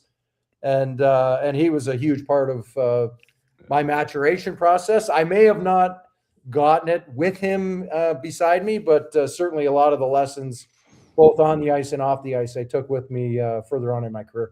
Chris, you said it wasn't easy for you in St. Louis. Tonight, we had two teams, the Canadiens and the Ducks. The Ducks beat the Canadiens by a score of 4-3. Their coach used to be your former coach in St. Louis. You tweeted about him a couple of days ago. You were really happy to see him win his 1,000th game in the National Hockey League. I believe he's now at 1,006. If we can put up the tweet, I think we got it. It was a win over the San Jose Sharks. I believe he had 3 assists in that hockey game. If I would have told you then when he won his first game that coach would go on to win 3 Stanley Cups as a head coach in the National Hockey League and have over 1,000 wins in the regular season, you would have said what? Well, I wish it was 2 Stanley Cups, but outside of that, he's a tremendous coach, great leader. How he has evolved his he was very much in the forefront with how the game was played and how he wanted his teams to play. He was almost too far ahead of his time in those early days in St. Louis. The game hadn't changed yet. And you could see just the way he always wanted good stick, the way he taught you how to go in to manage sealing off a forward in the corner near the front of the net, where you wanted stick positioning, and then how quickly you want to transition, get north-south, get moving. Very, very much a player's coach, but a coach nonetheless. He taught the game at a high level, and as a former defenseman, he gravitated back to the back end and tried to teach us a lot of his old tricks. He had a little pool skimmer he used to use back in his playing days. So, he was a great coach, and to see him back in the game is great. I'm sure these young guys in Anaheim are learning a lot from him. Yeah, and for those who are wondering about, I wish it would have been 2 cups. Of course, it's Kenville's Blackhawks that defeated the Philadelphia Flyers, and Chris was a part of that organization back in 2010, if memory serves me well. Chris, there's so many great young defensemen in the National Hockey League, and I know there were so many great ones when you played as well, but there's a tweet that was up a couple of days ago about ranking some of the best defensemen in the league. It's probably unfair because it's probably such a hard exercise, but if we can get some of those, if we can bring it up, I don't know if we have the graphic here, but if not, Matthew Schaefer, Cale Makar, Quinn Hughes, Lane Hudson, Zach Werenski. I'm leaving some out, I'm sure. The list goes on, but talk to me about people. I think I saw that tweet. A couple people added Bouchard, and they added somebody else got added to the list too. But yeah, I mean, you look at, I think we look at what Matthew Schaefer's doing right now, when you're looking at him going, okay, 18 years old doing this in the National Hockey League with the speed and the skill that every team possesses right now. And when he's moving around on the ice the way he is, he has completely changed the dynamic of that team as an 18-year-old. And I was talking to Braden Shen yesterday morning before I went on hockey night to get a little bit of more inside info on the kid, and just the aura around him, the swagger in a non-cocky way, a non-arrogant way, just the way he carries himself, the way he handles himself on a day-to-day basis. You see how he handles interviews, and just whether he's talking about his mom or talking about Matt Martin or talking about the team. He already gets it as an 18-year-old, like taking care of the trainers and that whole situation in the locker room. And Braden was like, he was the last one at the rink, and he was going to take an Uber to go get his rental car, and the kid waited for him to drive him to the rental car place, 25 minutes out of his way. Just, he's already understanding how to be a good teammate and all the rest of that stuff. And so, you could very well see, depending upon what they do with Anders Lee, not that they'd give the kid the C like as a 19-year-old, but you could see him, just the way his presence and what he has done for that organization in such a short period of time. Listen, I was 18. I certainly was not like that. And I get you're pretty good. I'll tell you that. You're pretty good. I may have been on the ice, Pierre, but I'm talking about off the ice. Yeah, no, don't worry. I'm aware of that too. Yeah. if I can, guys, I think the other defenseman we're forgetting was Rasmus Dahlin. That was in that tweet. Right. Okay. Yeah, and maybe Heiskanen, but Don't forget Josh Morrissey too. Josh Morrissey, pretty damn good player too. There's so many of them, but the skill level right now, it seems like it's off the charts. I think we have some stats on Matthew Schaefer. Speaking of which, look at this: young among defensemen in the National Hockey League, age at 18 is the youngest. Time on ice share 18th among D. Goals tied for second among D. Points tied for 11 among D. Shots attempt tied. He's fourth. Takeaways tied for 13th. Hits tied for 142nd. Blocks tied for 58th. Penalty minutes differential first. Relative 5v5 expected goals 30th. On his pace is first. I mean, Wayne Gretzky is talking about him being Matthew Schaefer in the conversation for the Hart Trophy. It's a trophy that you won, Chris. Yeah. Talk to us about why defensemen are rarely talked about to win the Hart Trophy. They win it less often. And for you, the winner of a Hart Trophy needs to do what exactly? I mean, do you have certain prerequisites that besides what we already know type of thing? Yeah, well, I don't get a vote. and I guarantee you my criteria is way different than the media's. But well, I want your criteria. I want it. Well, I would say we're talking most valuable player, which ultimately means most valuable player to the team you're on, number one, because you can't. It's like going era to era or team to team. How do you quantify Matthew Schaefer in another organization with a bunch of other players? He doesn't play with Nathan McKinnon. He doesn't play with blah blah blah whoever, and so.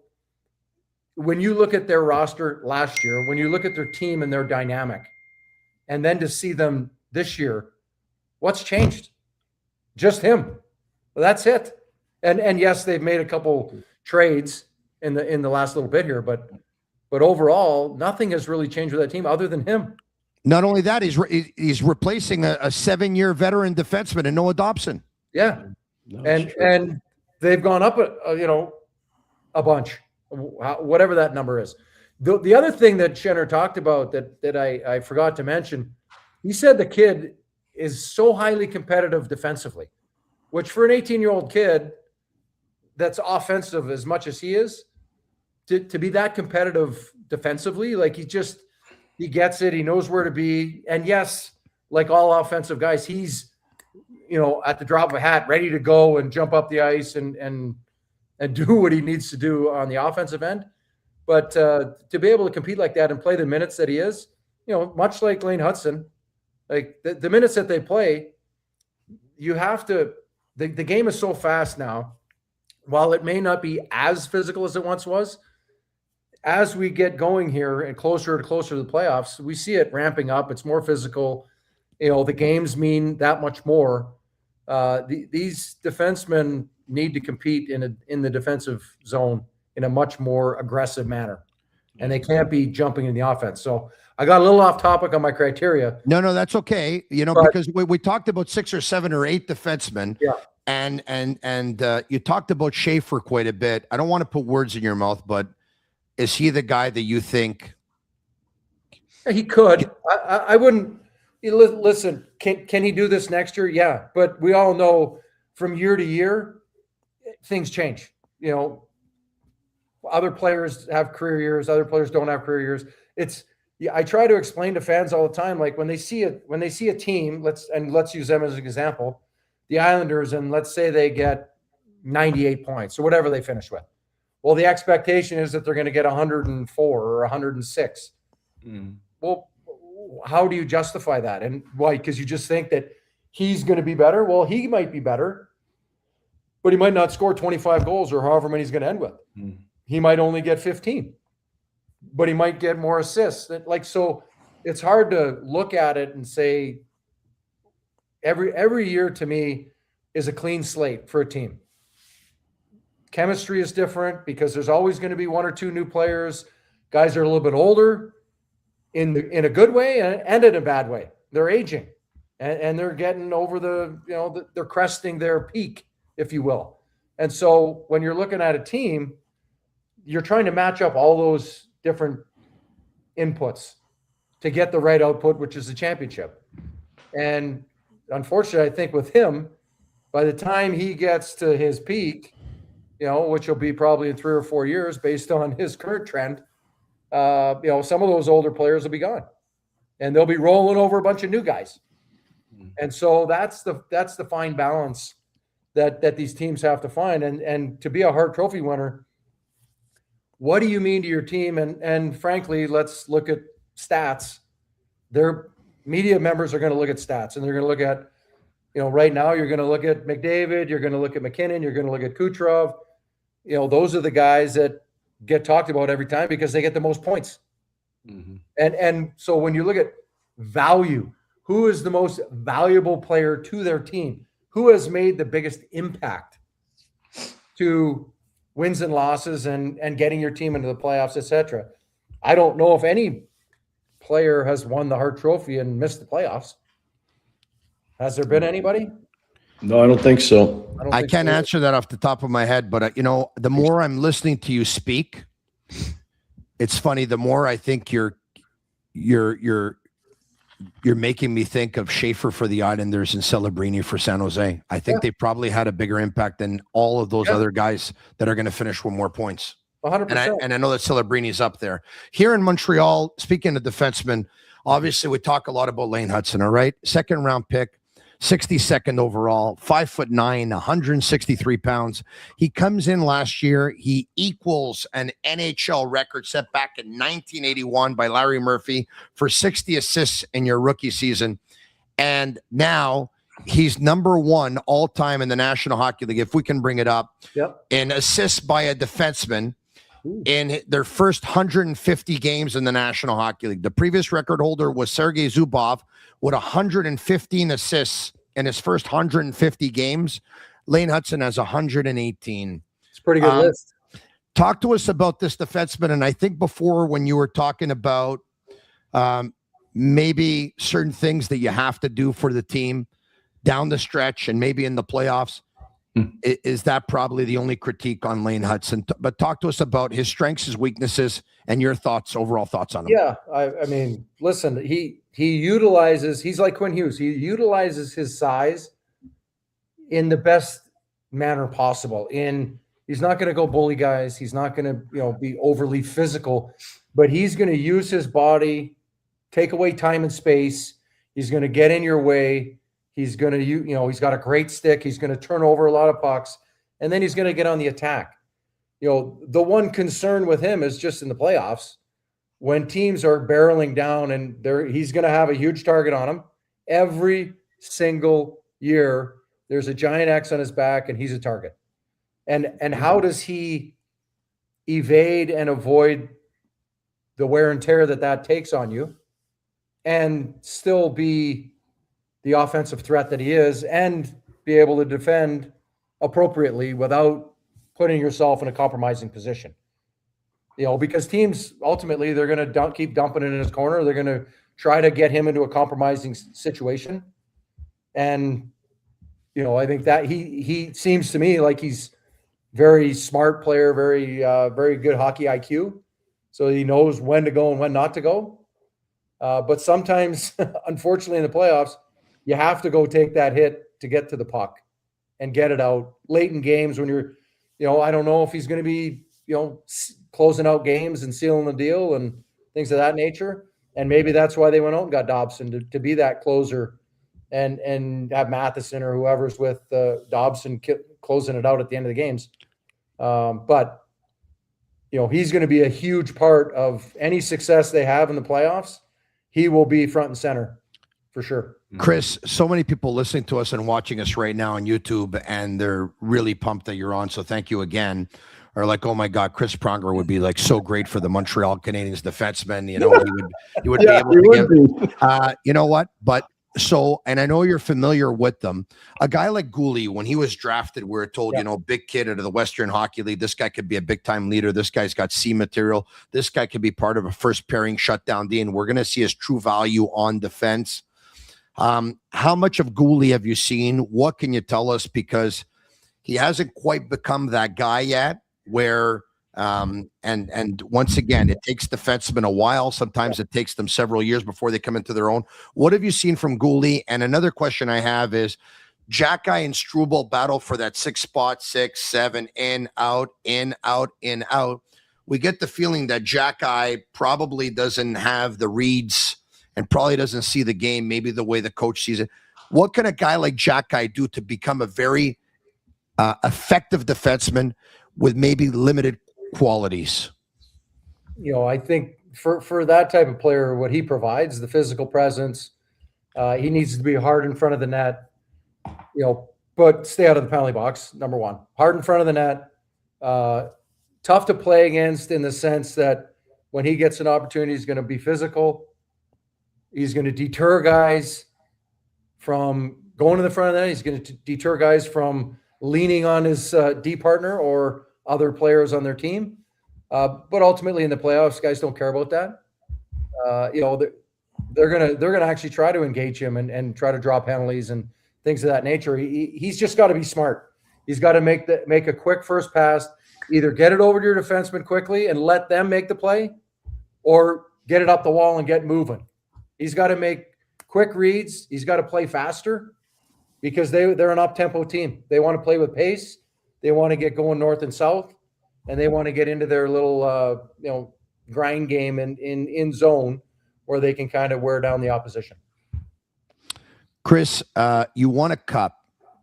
Pierre Maguire talks about the 7-player profile that he has that he believes you need to build your team around. Pierre, do you want to repeat that? Yeah, sure. In the cap area, you got to have an elite forward. Let's do it this way: 2 elite centermen, 1 power forward, 1 specialist forward who's either a power play guy, a shutdown guy, or a face-off guy. And then you need to have an elite shutdown defenseman like Chris used to be, an elite puck mover like Scotty Niedermayer used to be, and a top-end goalie like J.S. Gallagher used to be. And that's just an example of some of the guys that Chris has played with. And then you can build in the cap area. That's how you got to build. But those have to be probably some of your highest-paid players. And if they're not, you're probably not going to win. Chris, every team since 2006 has hit the profile. Chris, you saw teams win cups, and you were part of a team that won one. What would be your recipe for a cup-winning team? Well, you have stars win. At the end of the day, the teams up the spine. You need elite centers. You need at least 1 elite defenseman, and you need a goalie. Whether the goalie's elite or whether he is just playing at his optimal, where no leaky goals. Make the save you got to make because it's about the team in front of you. A lot of times in the teams that I played on, that money was spent up front and on the defense. And yeah, we spent money on the goalie, but not $10, $15 million. And if you have the team in front of them, you're not going to give up much, or you shouldn't if you're playing properly. And so from a defensive structure and from a setup within forwards defense, how you're going to roll lines out, if your goaltender just not let in the leaky goals, the goals from behind the goal line, the little squibbers that leak through, or the goalie's cheating on something and somehow it goes in, those kill a team. And so if your goalie can just make the saves they're supposed to make, they don't have to make the highlight reel ones like, oh my, like the Hellebuck save, doing the stick and all that. That's great if they can, but if they don't have, and a team should not have to have their goalie be like that in order to win. Chris, here in Montreal, a lot of people are excited by the high octane offense, and obviously so many players having career seasons. But the concern is whether or not this is sustainable come playoff time, all right? And that's the big concern and the big question mark. They went out west last week and didn't look like they can have success in the playoffs if they play like that. Back in your day, there was a lot of zone defense. Of course, defensive zone systems have evolved. Now some teams play a man-on-man. Some teams play a man-on-man, which becomes a hybrid. And we've seen some confusion in terms of defensive zone structure. I know Pierre Maguire has a take on it. He believes that the Canadiens are just probably more interested in playing offense, and a lot of their players are actually cheating instead of protecting the house, and they're already getting out of the zone before actually making the puck leave the zone before they do, among other reasons. Can the Canadiens have success in the playoffs the way they defend? They have to be more committed in the sense of being on the right side of the pile every time. You have to be on the defensive side of every pile. Mm-hmm. You have to be on the defensive side in front of the net. You have to be diligent in defending first, because from that, you're going to frustrate your opponent. You're going to create a lot of turnovers because they're going to be frustrated. They're not going to get a lot of good looks. If you do that first, the offensive side will take care of itself. They have plenty of talent up front and skill to create offense. They don't have to cheat at all. They're going to get their opportunities. And it's about then getting it in. And the way, we did a segment on them yesterday on Hockey Night. Mm-hmm. The way they play in the offensive zone, if they're able to do that, they're going to manufacture a lot of offensive opportunities, grade A chances, but they're also going to draw a lot of penalties, which, as we know in the playoffs, even still, it still tightens up a little bit, but they're still going to get some looks, on the power play too, just if they're able to play in the offensive zone. So in that regard, they just have to be more diligent in, you tell me, what wins championships? Defense. Exactly. I told Pierre earlier, a couple of years ago, Florida Panthers win Game 7 versus Edmonton by a score of 2-1. Teams that win cups are teams that know how to win those 2-1 games. And by the way, they were winning 2-1, and the last 5 minutes, I don't even know if Edmonton even got a shot. That's how well they defended. Hey, Tony, I'm just going to tell you something right now. In 2007, when Anaheim won the cup, they had Robbie Niedermeyer, Sammy Paulson, and Travis Moen as a line. They had Niedermeyer, O'Donnell, Francois Beauchemin, a guy named Pronger, and a kid named Ken Huskins on their defense. I was there because I called every single one of those games. J.S. Gallagher was good, but he didn't have to be great, Chris, and you know that. Yeah. Because you guys were a wall. He made some good stops when he needed to. Yep. But if you're defending properly, and yes, we had a great team, but we were committed to playing defense. Yes, you were. Yes, you We were. were committed to the structure that Randy put in place and how we needed to play to be successful. Except for when I used the word egregious on your bench and Sean O'Donnell turns around and goes, what does that mean? Chris, I think the Canadiens surprised and maybe shocked the hockey world about 4 years ago. It's a league that has a lot of recycled executives, whether GMs, senior advisors, assistant GMs, coaches, assistant coaches.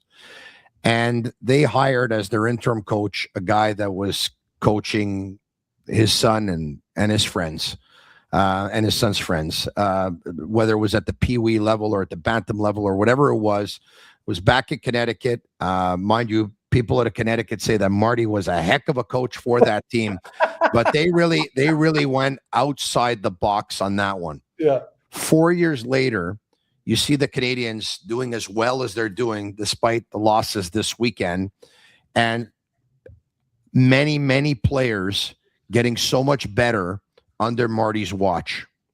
You surprised? No. And by the way, that's what in a young developing team, you need somebody that has been there before and understands it.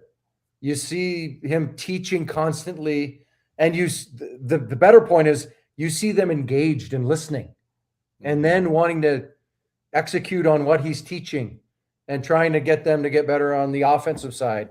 And then talking about defensive structure and things like that. Marty was a great offensive weapon, but he was a really good defensive player. He was. Like he killed penalties his whole career. He had that big long stick, knocking pucks out of the air and taking passing lanes and whatnot. He was a very well-rounded player, which is why he's in the Hall of Fame. But he wasn't just, I think people think of him and they think of offense. And he was, you could argue that he was maybe better defensively, than he was offensively. He was a great two-way player. He was. And so I think anybody that thinks the game like that and has that understanding in that sense is going to be able to teach it. And you see the way he's able to connect with the players. I think having younger kids and the new generation, if however we want to call them, you need to talk to them differently. Yeah. It's just how it is. 4 years later, getting going in the office and getting screamed at, relentlessly, it's not going to work. Yeah, shut down, and so you have to really find a way to connect with them. And each one of them is going to be different, and you see him interact differently with all of them. 4 years later, he's the 5th senior head coach, of course, with his current team. Do you think that hire is probably going to change the way some other teams think going forward, once again, in a league that has so many recycled coaches and so many recycled executives? Put it this way, if you were in the league, would you think outside the box and go out and hire a guy like that? Would you? Because it takes courage to do it, right? Yeah, but you got to have buy-in from your owner, which they clearly did, to go through a rebuild. And now look, they're now on the other side of the rebuild. They're on the climb up the mountain to get to the top. And they're kind of inching towards it, inching upwards. I mean, you have to look at every and all options that are available, whoever they are and wherever they come from. Pierre, I think it's, if you're the GM or you're the president or whoever's doing the hiring, it's incumbent upon you to look and uncover under every rock any viable option. And clearly there was a relationship with Marty. They know how smart he is. Pierre, I know you have an early flight tomorrow, and this has been a treat. So I want you to your final words for Chris. And then, Chris, if you can, I'm just going to bring in one more guest who will ask you one question, and then we'll thank you very much for your time. But Pierre, go ahead. I just want to tell you, I'm so proud of you, and I'm really excited to read your book. Oh, thank you. Looking forward to that. And just keep working hard and stay out of trouble. I know you will. I know you will. All the trouble's in the book. Listen. I'll see you along the highway. All right, sounds good. Thanks, Chris. Take care. See you, Tony. Yeah. Talk to us, Chris, if you can. Talk to us about the book and when it's coming out. It's part memoir, part life lessons from my career and post-playing career, and just really walk through a lot of the decisions that I made early in my youth hockey career. Yeah. I think people probably think I played AAA. I never played AAA. I played high school hockey. Wow, what a story, man. Nowadays, parents, like, if you don't play AAA, it's like, forget about it. The dream's over, they tell the kids, the coaches, Connor Hellebuck and that whole story, I was just like, I try to tell people, especially in today's day and age, with the internet and social media, it doesn't matter where you're playing. You're going to get noticed. If you're good, you're going to be noticed. Somebody's going to see a video and somebody's going to go watch you. And so, and it might not be a highly regarded league. It doesn't matter. You're getting ice time and you're having fun. I wanted to play high school hockey because I wanted to play with my friends. Wow. My brother played AAA. Amazing. So everybody thought I was going to follow my brother. And I didn't want to go on the 14-hour bus rides and all that. I wanted to play hockey with my friends. I wanted to enjoy myself and have that experience. And it was a great experience. We went to OFSA, which is the All-Ontario High School Championships, 2 years in a row. And, had a great time doing it. And actually, that's where I got scouted, was down in Kitchener for the All-Ontarios. And my good friend Sheldon Ferguson saw me play, and Denny Flanagan from Stratford saw me play. And I went down and I played a year of Junior B in Stratford. And Sheldon Ferguson gave me a wild card to go to the Team Ontario training camp for the Canada Winter Games that year, the under-16s, and the rest is history. And you ended up being one of the greatest defensemen of all time. And I played high school hockey. That's crazy. The book is titled Earned, and it releases April 14th. And if you go on Chris's social media, notably Instagram, chrispronger.com, you can go and there's a link there. You can go and order it. I want to bring in my colleague Brian Wilde, who's been covering hockey for a good part of 30 years. He's had a chance to cover a big part of your career as well. Brian Wilde, brought to you by Fruiterie de l'Art, a family-run business, a mainstay in the LaSalle community since 1995. Proud to continue offering the same fresh foods and flavors they have for the past 30 years. From fresh fruits and produce delivered daily to an ever-expanding assortment of deli meats, cheeses, and sandwiches, you'll find personalized service and friendly faces that make you feel like family. It's time for Brian Wilde. Brian Wilde, presented by Fruiterie de Large. Fresh foods and flavors for over 30 years. Brian, good evening. It's a treat to talk to Chris Pronger, and I wanted you to be part of it as well. So Chris has been very generous with his time. We're going to wrap it up here, but I'd love for you to be able to get in a question for Chris. Two. Okay, go ahead. Two. Brian. All right. How you doing? Chris, the first question is about the book. Right on. Yeah, absolutely. As I get older, I find that I really enjoy audiobooks. I'll drive and listen to an audiobook, and I'll work out and listen to an audiobook. Will your book be available as an audiobook? Yes, it will. And I have I actually recorded the audiobook. No way. You did the reading? I did the reading. Oh, fantastic. I love it when that happens. Maybe 3 weeks ago. Oh, great. And I had the person that wrote the foreword also read his portion of the audiobook. Oh, cool. Can you tell us who did that? Who wrote your foreword, or is that a secret? You made it sound like it might be a secret. Secret. Nobody knows. Okay. All right. Okay. Fair enough. You're going to find out April 14th. Absolutely. All right. Oh, that's pretty fantastic. Cool. Yeah. All right. Let's ask a hockey one. The biggest need on the Montreal Canadiens. The biggest what, sorry? Need for them to be more successful. I would say consistency at both ends of the ice. And what I mean by that is when they're in the defensive zone, they have to be focused and diligent on just you're not trying to score goals 200 feet from the other net. Right. You have to be focused in the D zone, and you're going to be able to shut down the opponent quicker, and you're going to be able to transition to offense faster. If you are diligent in sealing off the opposition, creating, and then having the center or bumping it to somebody, what have you, and get in the transition game. They've got puck movers that can do that on the back end. They've got very elusive centers that are smart defensively.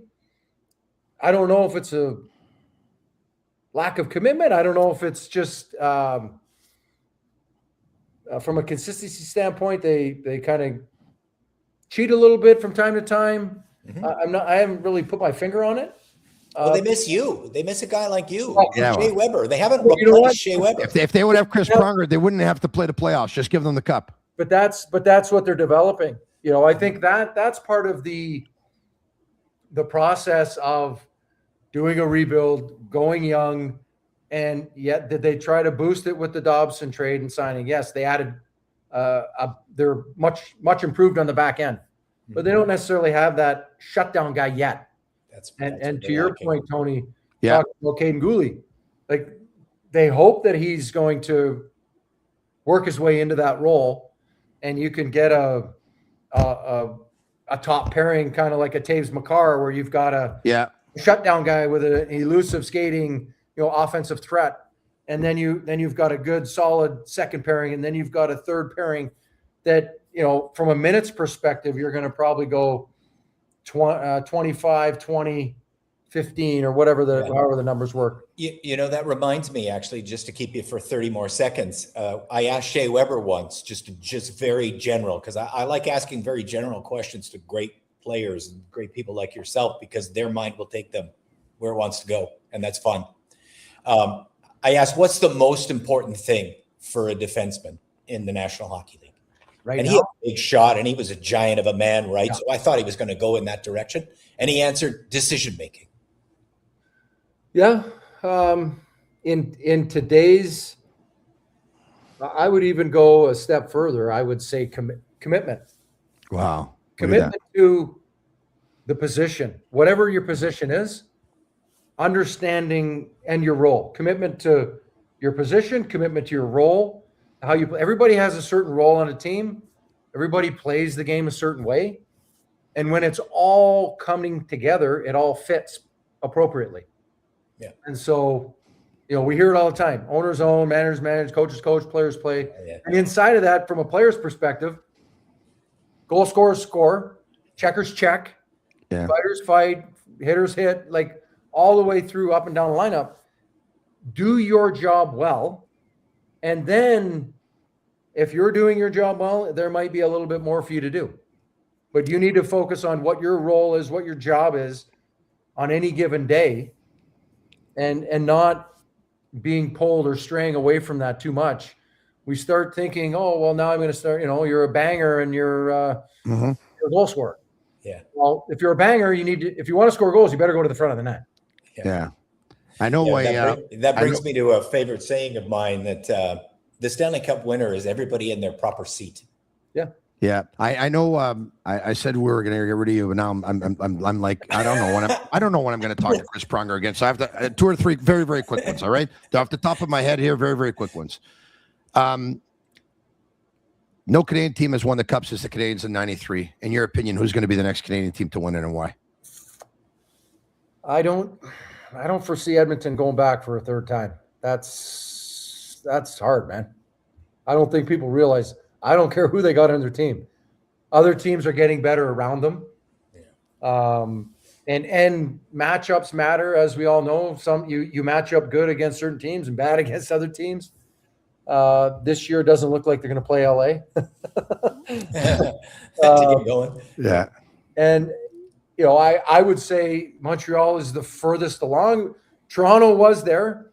Now they're cresting, and they're on the downswing right now. What they do in the summer, who knows? But right now Montreal's in the best position as long as they continue to develop. As long as I think the one thing that this generation needs more than anything is accountability in the locker room to one another.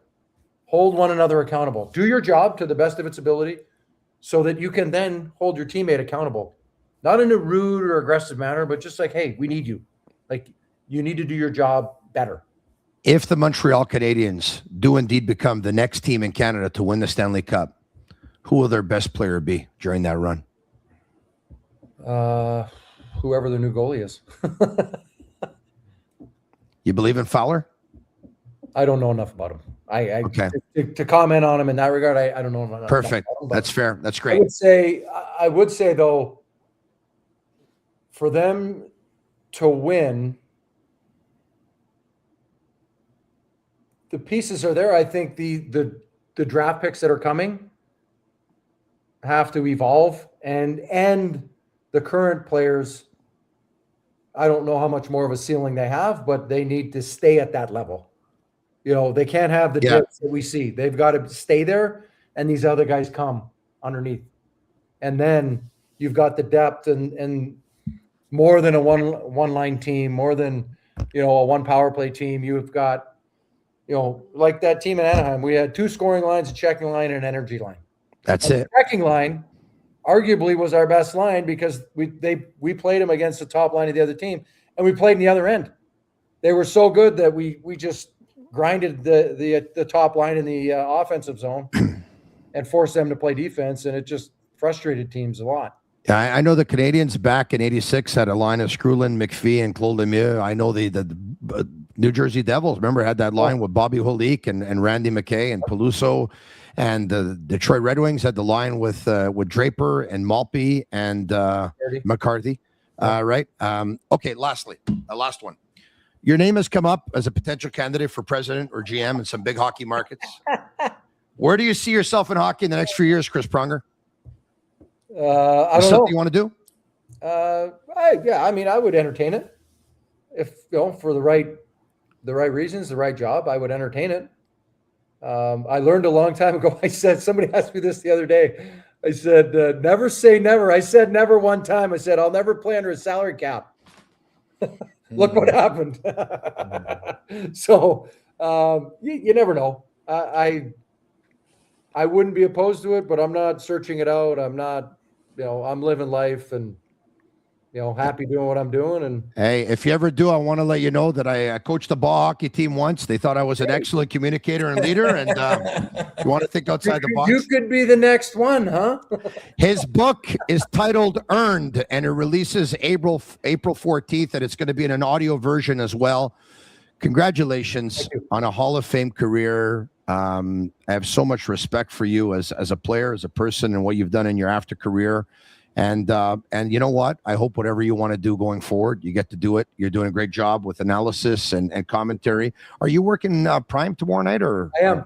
Yeah, I'm in Denver. We've got Pittsburgh versus Colorado, right? Pittsburgh, Colorado, and then the early game is Calgary at Detroit.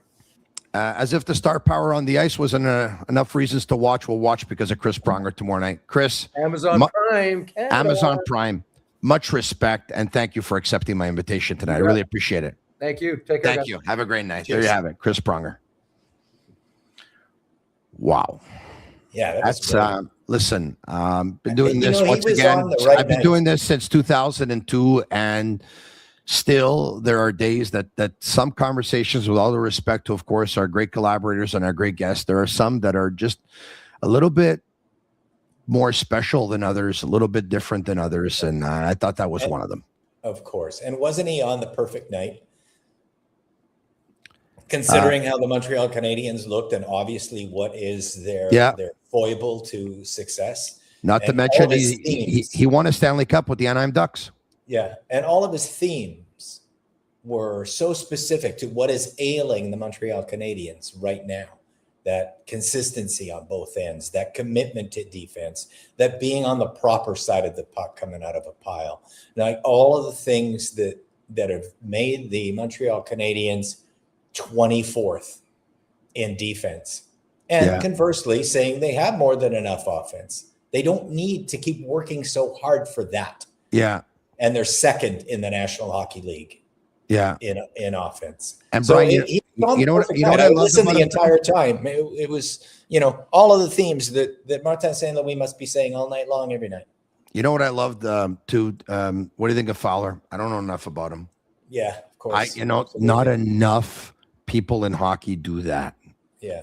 We know a lot of people that pretend they know it. They've watched. They didn't watch. I don't know enough about him. Can't give you a comment on him. I don't know enough about him.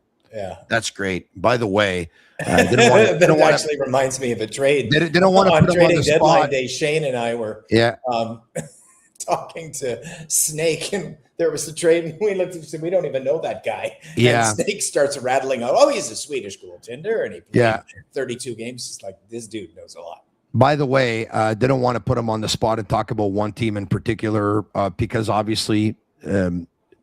Teams have people in place, right? You don't want to talk about you replacing some guy that's still there because, out of respect for the person who still has the job, but his name is being thrown out there in the Toronto market. There's a lot of people I'd like to see a guy like Chris Pronger take over the Leafs. Well, I'll tell you what, I didn't know he was such a student of the game. He really is. And by the way, if he would be like president or hockey ops or something, don't forget, like back in the day, they had Shanahan. And it's odd because when the Whalers drafted Pronger, when they traded him to St. Louis for Shanahan. Right. And that's the way. Anyway, that's the way it could go, huh? But you know what? They get swapped out again. I don't know. You know what? Who knows if it'll be president, it'll be a GM, it'll be hockey ops or whatever, whether it's going to be Toronto or another market. But you know what? We heard him. He sounds like a hockey executive to me, Brian. Exactly. Like he sounds like a guy this guy could be a GM in the National Hockey League. Yeah, absolutely. That's what struck me is here's a student of the game. He loves the game. He breaks down the game. He's interested in the game. And I know a lot of people that aren't, inside the locker rooms and stuff like that are under the impression that, well, of course, he played in the National Hockey League. A lot of guys, man, they don't watch any of the hockey. They don't care about the hockey. Even when they're in their career, they have no idea who's in the playoffs, who's not. What player's really good and what not. I mean, a scouting report from their head coach in the morning is absolutely vital because they have no idea about the team. There are a lot of guys who play the game, have no interest in it whatsoever. It's shocking, but it is true. And so when you see a guy who's totally into it, like Pronger, it's really, really impressive. Brian, I got to tell you, there's an opportunity to stack the podcast or any of the shows with former players. And like you said, the reality is there's a ton of them that just don't watch. Nothing to say. And they have nothing to say. You can bring a guest on and you're like, oh, that name is incredible. This is an incredible name they're bringing on. And then the guy goes, oh, I don't know anything. If we're going to do basically a generic show on a weeknight and they're not playing and you know what, you get on a former NHLer and I'm sure there's so many of them that have so many opinions, or you want to get them on to talk about, the game and their day or this or that or what their career was like. But if you Yeah, want that to get works. them on right after a game to break down what happened during the game, so many of them don't watch. Yeah. And so I'm proud to say that whoever does join us, they're watching because I asked them, are you watching? No, you're not watching. Okay, no problem. We'll pass. We'll do it another time. Oh, is So, that which right? is You ask them, are you watching the game tonight? all the time. Yeah. All the time. Yeah. So, or Watch you know the game what? tonight, Tony. Or you know what? We'll wait, we'll want you to weigh in on this or want you to weigh in on that or want you to weigh on this, but and then make it part of the show. So it's pretty cool. Okay. Your thoughts. We're not gonna go much longer, but I'd love to hear what you have to say. I have some big thoughts. Some big thoughts tonight. Like, if this team thinks they're going far in the playoffs playing like that, they are greatly mistaken. Like, that team on the defensive side of the puck was completely discombobulated tonight. They were a mess, just an absolute mess. No commitment whatsoever on the defensive side of the puck. They, for example, let you into the blue line without any challenge as the defenseman backup, as evidenced by the Troy Terry goal. Then when you get to the slot, they don't touch you at all, as evidenced by the Troy Terry goal. And when you're standing in front of the net, you're allowed to stay there basically for as long as you want without a Shea Weber cross-check across your back. There's just so easy entrances. And Pierre was so right when he said, yes, I wasn't happy with Goulet because he lost a battle of will and of grit and determination to Viel, who basically is able to get that puck by the boards and then turn around with the backhand pass. That was one. But number two was, and Pierre was talking about Lane Hudson's thinking about leaving the zone instead of protecting the front of the house. And Pierre was 2 minutes right. left. And Pierre was right. But in the last couple of weeks, how many times have we seen that play? There was remember versus Toronto when Nylander picked up the Dobson pass. It was a bad pass, but Doc had left the zone 100% before the puck did. And in Earlier Ottawa, the next game. one of Batherson's goals, remember, they try to clear it, and Demidov leaves the zone before the puck leaves the zone. So it's fun. They're offensive. They're exciting. I love watching them play. I want to buy season tickets. I'm going to put myself on a list, by the way. I made that determination last night when I went to the game that I'm going to put myself on a list to buy season tickets. All right. I want to buy season tickets. You want to know the most odd part? Chances are we'll be working every single post game next year. I won't be able to go to a game, and I want to buy season tickets anyway. Okay. Yeah. But they got to tweak the way they played. Don't change it because then the offense might be but you got to tweak it. I want to argue that. I Argue. don't think the offense is going to be compromised if they play the right way. Like, you look at, for example, what you're making is an argument that transition that will be sacrificed. I don't think that the issue of the Montreal Canadiens defense, generally speaking, is that they transition too fast or that they play man-on-man versus zone. These are the popular talking points, and I don't agree with them necessarily. Yes. I'll give you an example. Hold it. Let me finish. Sure. Yes, it's 10% of the problem. Both of the things I just mentioned. All right. Peeling the zone too fast, bit of a problem, of course. Okay. So you have a transitional issue there. And then man-on-man versus zone, 10% of the problem is that. But 80% of the defensive problem, why they're 24th in the league on defense and goals allowed, is this. They allow the blue line too easily. When players are making their way to the front of the net, they feel no physical pain. When they stand in front of the net, screening Dobesh and Fowler and Montembeault, or they make deflections like Chris Kreider did to win the game for Anaheim or tie the game last week. Can't remember.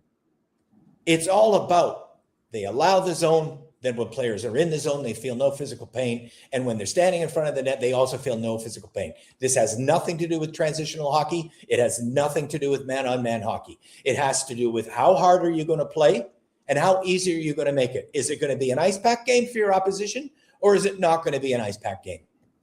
And that's why I asked Chris Pronger, what are they missing? And I thought the answer he was going to say was a defenseman like Shea Weber or a defenseman like himself, because that's what they're missing. They have nobody that plays the game hard. Jack Guy could play the game hard, but he's so afraid of taking a penalty that he doesn't. And then the rest of them, like Dobson, he kept mentioning Dobson. Yeah, he's a big guy. He doesn't play big. Matheson's tall enough. He doesn't play big and tall. Hudson, of course, is tiny. You know? And if you think there's going to be success in the playoffs playing the 24th ranked defense, I think you mentioned the other day, Tony, they're the only team in the playoffs that's like bottom 10 in the league in goals allowed. You don't win games, generally speaking, playing that kind of defense. They win games because they are so talented, and they don't even have to sacrifice that talent. They'll get all the chances that they need. And they can still play tougher, stronger, angrier, more potent, committed, consistent defense. I'm going to give you an example of one of the things that this team does, right? They engage the D in the offense much more than any other team. It's green light all the time. Green light, green light, green light, green light. Yeah. If they change some of the things that they do and they happen to change that, their defense is not going to score as many goals. So automatically it's going to affect the offense. I have a counterpoint to that, though. Yeah. Do you feel that the fact that Gouli goes in there on the rush, yeah, or that Carrier goes in there on the rush and he follows up as an F1, even though he doesn't have an F in front of him, he's D1. Do you think that's why? Like, look at tonight. Did any of the goals have anything to do with the defense pinching in on dump-ins? Cutter Gauthier, two guys go in the corner and they leave the net completely wide open. I hear you. I have no idea where the forwards were. Troy Terry comes in, Chris Kreider comes in over the blue line, wins it easily with everyone backing into their own goalie, gives it to Troy Terry, who gets to walk in. And yes, it was lucky that it went off Josh Anderson, but that he's there doing that should have even happened for the luck to have happened. I have a good news, bad news situation. You ready for it? Kirby Duck. Okay. The good news is, okay, here's the bad news. Teams don't go very far in the playoffs when they don't have an energy line. No, and I'm not predicting him to win. Oh, an energy line. Yeah, when they have a line that big, strong, hits, completes their checks, change it. They don't have one right now. Who do they have? Right. Okay. They have Josh Anderson. They don't have an energy line, right? The good news is your big problem is when you don't have a top two or a top two on defense. The big problem is when you don't have a number one defenseman. The big problem is when you don't have a number one centerman. The big problem is when you don't have a 40 or a 45 or a 50 goal scorer. The big problem is when your team can't score. Those are the big problems. When your team is missing a defenseman that can play 15 minutes or a number 6 defenseman or 2 fourth liners that hit, those should be more easily attainable than the other problems. So it's not a big problem that they have, but considering the trade deadline has come and gone, without an energy line, the way they're constructed right now, it almost seems like they have one offensive line, one line that could generate offense, but is very, very young. So they could struggle with consistency. There's no doubt. And 2 kind of defensive lines, right? And 2 pairs on defense, or actually a top 3 on defense. And the other 3, unfortunately, are a drop-off. If there would be a 4th, but Gouli struggled. No matter who he's been paired with, he struggled. He struggled with Matheson. He struggled with Hudson. And for him to be at his best right now, I think he'd have to be on a 3rd pair. Yeah. But, anyway, I think the Canadiens are going to end up calling up Ryan Becker at some point. I don't know when here, but that's my wild cards tonight. Exactly. I think they're going to do that. Hey, listen, it's midnight. I so appreciate your time. This was awesome. What do you think of the announcement that we're going immediately after the games for the rest of the season and the playoffs, including weekends? Pretty cool, huh? Yeah, and I think you absolutely need to. I think the interest is really high, and I don't think anybody really gravitates to 10 o'clock as a start time as much as, hey, the game is over, time for Tony.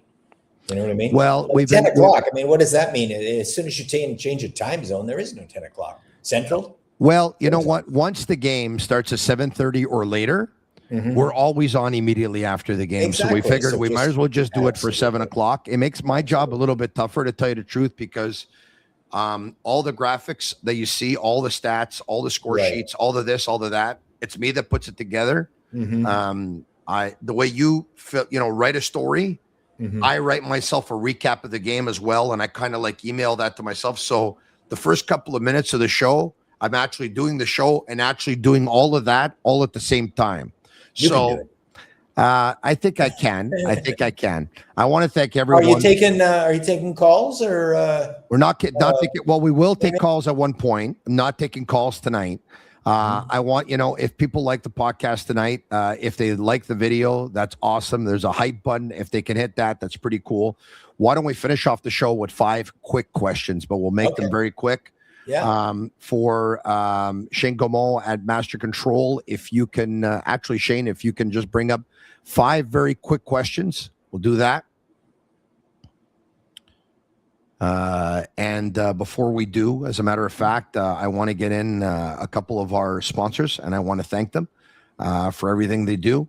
And for the big games, you want the best beers on your team, whether it's Bittt Tibi IPA with its bold flavor, Bittt Tibi Lager with exceptional smoothness, or Bittt Tibi Ultra Lager, ultra light and ultra refreshing. They always have a place on your team. Bittt Tibi, approved for special occasions. Drink responsibly.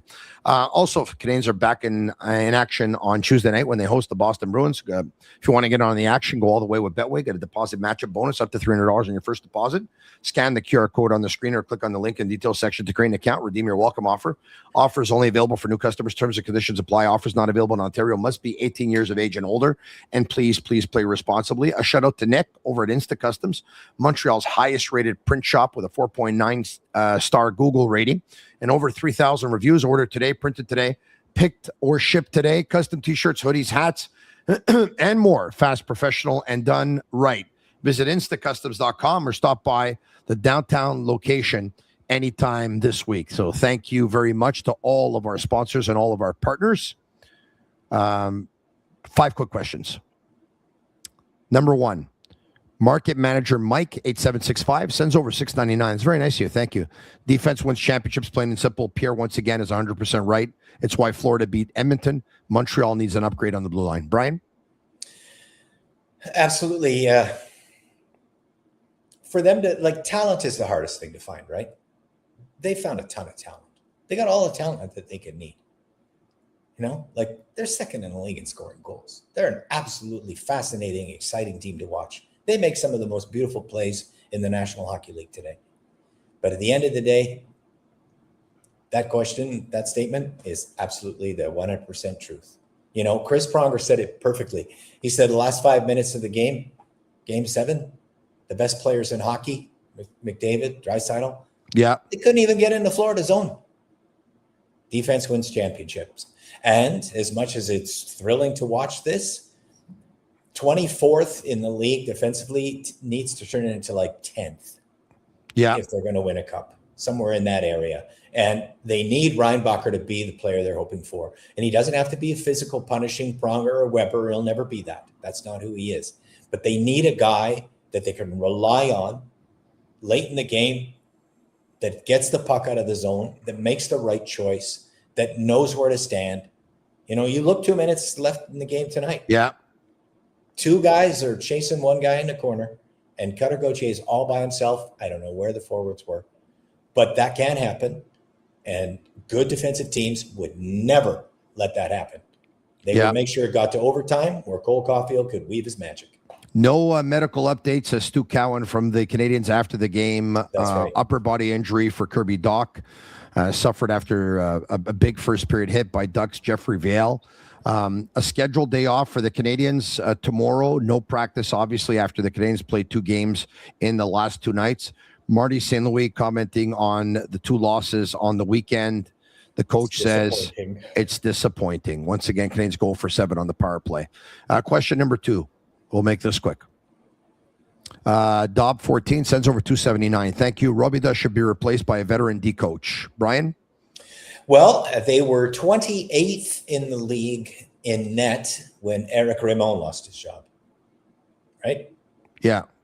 They're 24th in the league in defense. This is an organization management that is not afraid to let you go if you're not providing results. I don't think they would do it around the 16th of March, but I hear Oh, you. no, God, no. Yeah, No, yeah. no. Next. I'm not saying. Yeah, Next. I hear you. Third question. Frank 1331 sends over $5. Thank you. At this point, just put Liney on the power play. Brian? I would like to see Laine play. I really would.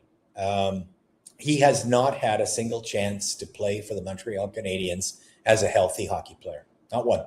He hurt himself in the preseason on a dirty hit against the Toronto Maple Leafs. Yeah. And then he nursed his knee through the entire campaign, tried to get healthy, denied himself surgery, finally had that surgery, and he's never played a single minute for the Montreal Canadiens as a healthy human being.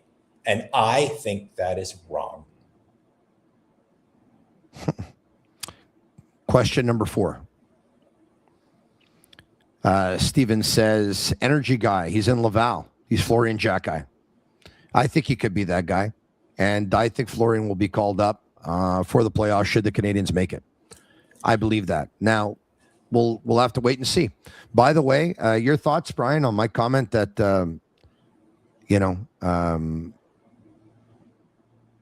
mind you, Danault statistically had, from an advanced stats, had a good game tonight.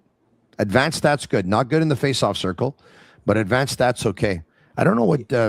Look, I'm not gonna pretend to say that or to make you think that Joe Veleno would have made a difference, but they're a slower team without him. Right? We agree on that? Yeah, absolutely. Danault yesterday with Texier had an amazing game. They were 100% in expected goals in the first period, finished at 75. The reason was obvious. They didn't have to face Macklin celebrating. But Texier with Danault has been better than Gallagher and Anderson. So the footprint of the line with Texier's speed has improved that line. I don't know what they did tonight. I didn't check it. It didn't seem to be an analytic night. I felt more like it was just a mess defensively. So that's what I focused on. But the team would be faster with Veleno. But on the overall, I think there should be more load management. When you have as much depth as the Canadiens have, I don't understand why there's such honte. I'm going to say something. French. I'm going to say something. Every now and then I get it right. For those who've been watching the Sick podcast, I've been telling you for about a month now, taking a look at the schedule in March and April. Yeah. I've been telling you that Brendan Gallagher would be a healthy scratch a couple of times. And I told you that. So I said, Veleno will be out of the lineup. I thought it was obvious it was going there. But then I said Liney would be out. It was obvious it was going there. And I said, as for the third guy, there's going to be a rotation. Texie is going to be out sometime. Bolduc's going to be out sometime. Gallagher is going to be out sometime. Maybe someone else is going to be out another time. There's going to be a rotation of 3 or 4 guys. And we saw that in the last week. Texie was out. Bolduc was out. Yeah. Anderson was out. So I think it should happen a lot. Happy to be right every now and then. But it was tough to see Gallagher be healthy scratch last night because he took it really badly. But Gallagher tonight, advanced stats, the second best Montreal Canadiens forward. Exactly. So it helped him. Exactly. And he hated it, but it helped him. That's why I say philosophically, I'm not saying that the NHL switched to the NBA model where they overdo it a smidge, but I don't understand the shame that is attached with it. Load management, especially when you had the Olympic break, and these guys are going 4-6, 5-8, 7-10. It's ridiculous how much they're playing hockey on back-to-backs. Yeah. Why is it such a shameful thing? Imagine how fresh, hungry, anxious, determined Joe Veleno would be in the game that you brought him in if you load manage somebody else who's tiring. It's not a shameful thing. The Canadiens have the luxury of having 3 and 4 NHL players, NHL caliber players, sitting around. And if they get brought back in, they're as hungry as F to go. Last question. Steven, do you think they will regret not getting a trade done if they don't make the playoffs? Well, of course. I think they'll regret getting a trade done even if they do make the playoffs, to be honest. I think they're regretting it right now. Yeah, I think so too. And I don't think they sent the right message. And based on some of the things you hear too, that they were working on a deal that came out of nowhere for a player that probably wasn't available, and then they got caught up in that, and then they weren't able to. Once that deal fell through, time was up, and they couldn't get anything else done. And I said this last week when trade deadline was on the Friday, which is about 9 days ago now. 10 days ago, I said when they didn't make a move last year, the players were so excited because remember Suzuki said, "Don't trade anybody, want to be together." Mm-hmm. When they didn't make a move on trade deadline day, I came out that day and I said, I don't know this for a fact, but I'd have to think that the locker room are probably pretty disappointed because they looked at what was going on around the league, what an opportunity and teams getting better, and they probably would have liked a shot in the arm. But look, who knows? Maybe my confidence in the management group has been high ever since they got here, and I think it was a faux pas. And they're allowed them because, as Marc Bergevin once told me, Tony, if you expect me to bat for 1,000, I'm not going to bat for 1,000. Yeah. So they're not going to bat for 1,000. Brian, you always. I think, Tony, though, people have to remember. I know it's a down night for everybody watching right now. It's a down night for the organization, and people are pretty sad after dropping back to back. But I think on the overall, people cannot lose fact of the large picture here, and the large picture is this is a rebuild in its nation stage. Usually at the 4-year mark of a rebuild, you suck really badly still, and not only are they 7th in the league, they've got, according to Craig Button, 4 guys in the top 50, 5 if Fowler not brought up.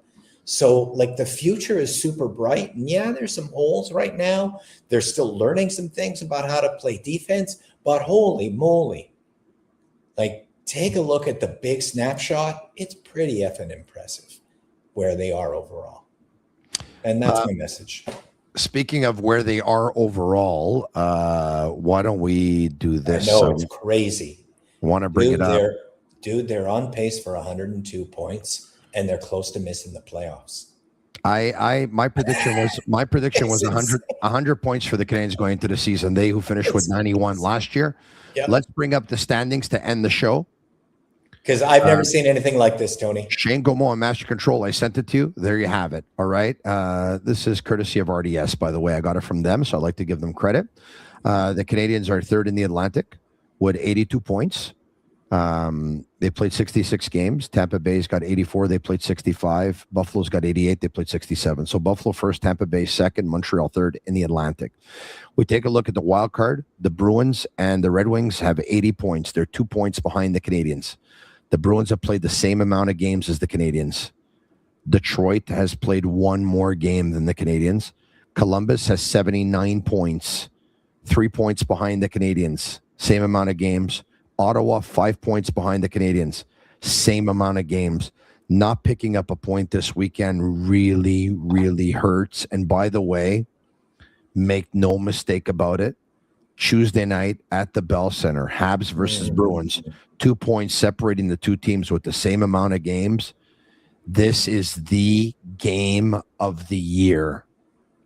Tony, that's almost a winner makes the playoffs, loser misses the playoffs game. And then once that game is over, the next biggest game of the year is going to be Thursday night in Detroit between the Canadiens and the Red Wings because of what we just talked about in the standings. We'll end it with that. And Columbus is on pace for 100 points, Tony, and they missed the playoffs.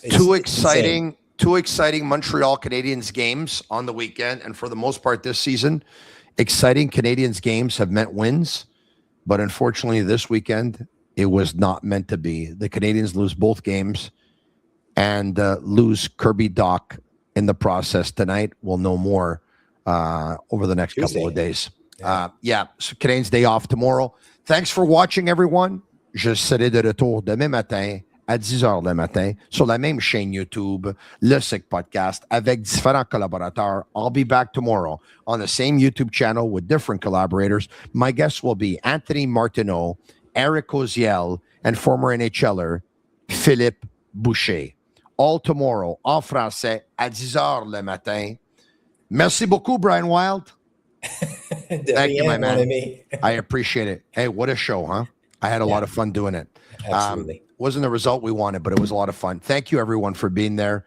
I appreciate the support, and thank you for making the SIC Podcast your number one Habs post-game show in the world. If you feel that way, I'd like for you to comment SIC right now. S-I-C-K, S-I-C-K, S-I-C-K, S-I-C-K, S-I-C-K, S-I-C-K, because I want the entire world to know it. That's number one. And number two, if you like the video tonight, like it, hit the like button. And if you can hit the hype button, that'll give us a shot of adrenaline as well. I'd like to see a few more SICKs, but what can I tell you? Okay, let me do 1, 2, 3, 4. Okay, they're starting to come in now. I'm starting to feel better about it. All right, thank you so much. Have a great night. Be well. Be safe. It's the SIC Podcast. I'm Marinaro. And that's a wrap. Hope you don't miss us too much until next time. Follow the SIC Podcast with Tony Marinaro on YouTube, Instagram, Facebook, Google Play, and Apple Podcasts. The SIC Podcast is brought to you by Energy Transportation Group, driven to be different. LaBita.tb. Embrace your true nature. And Playground, your premier gaming destination.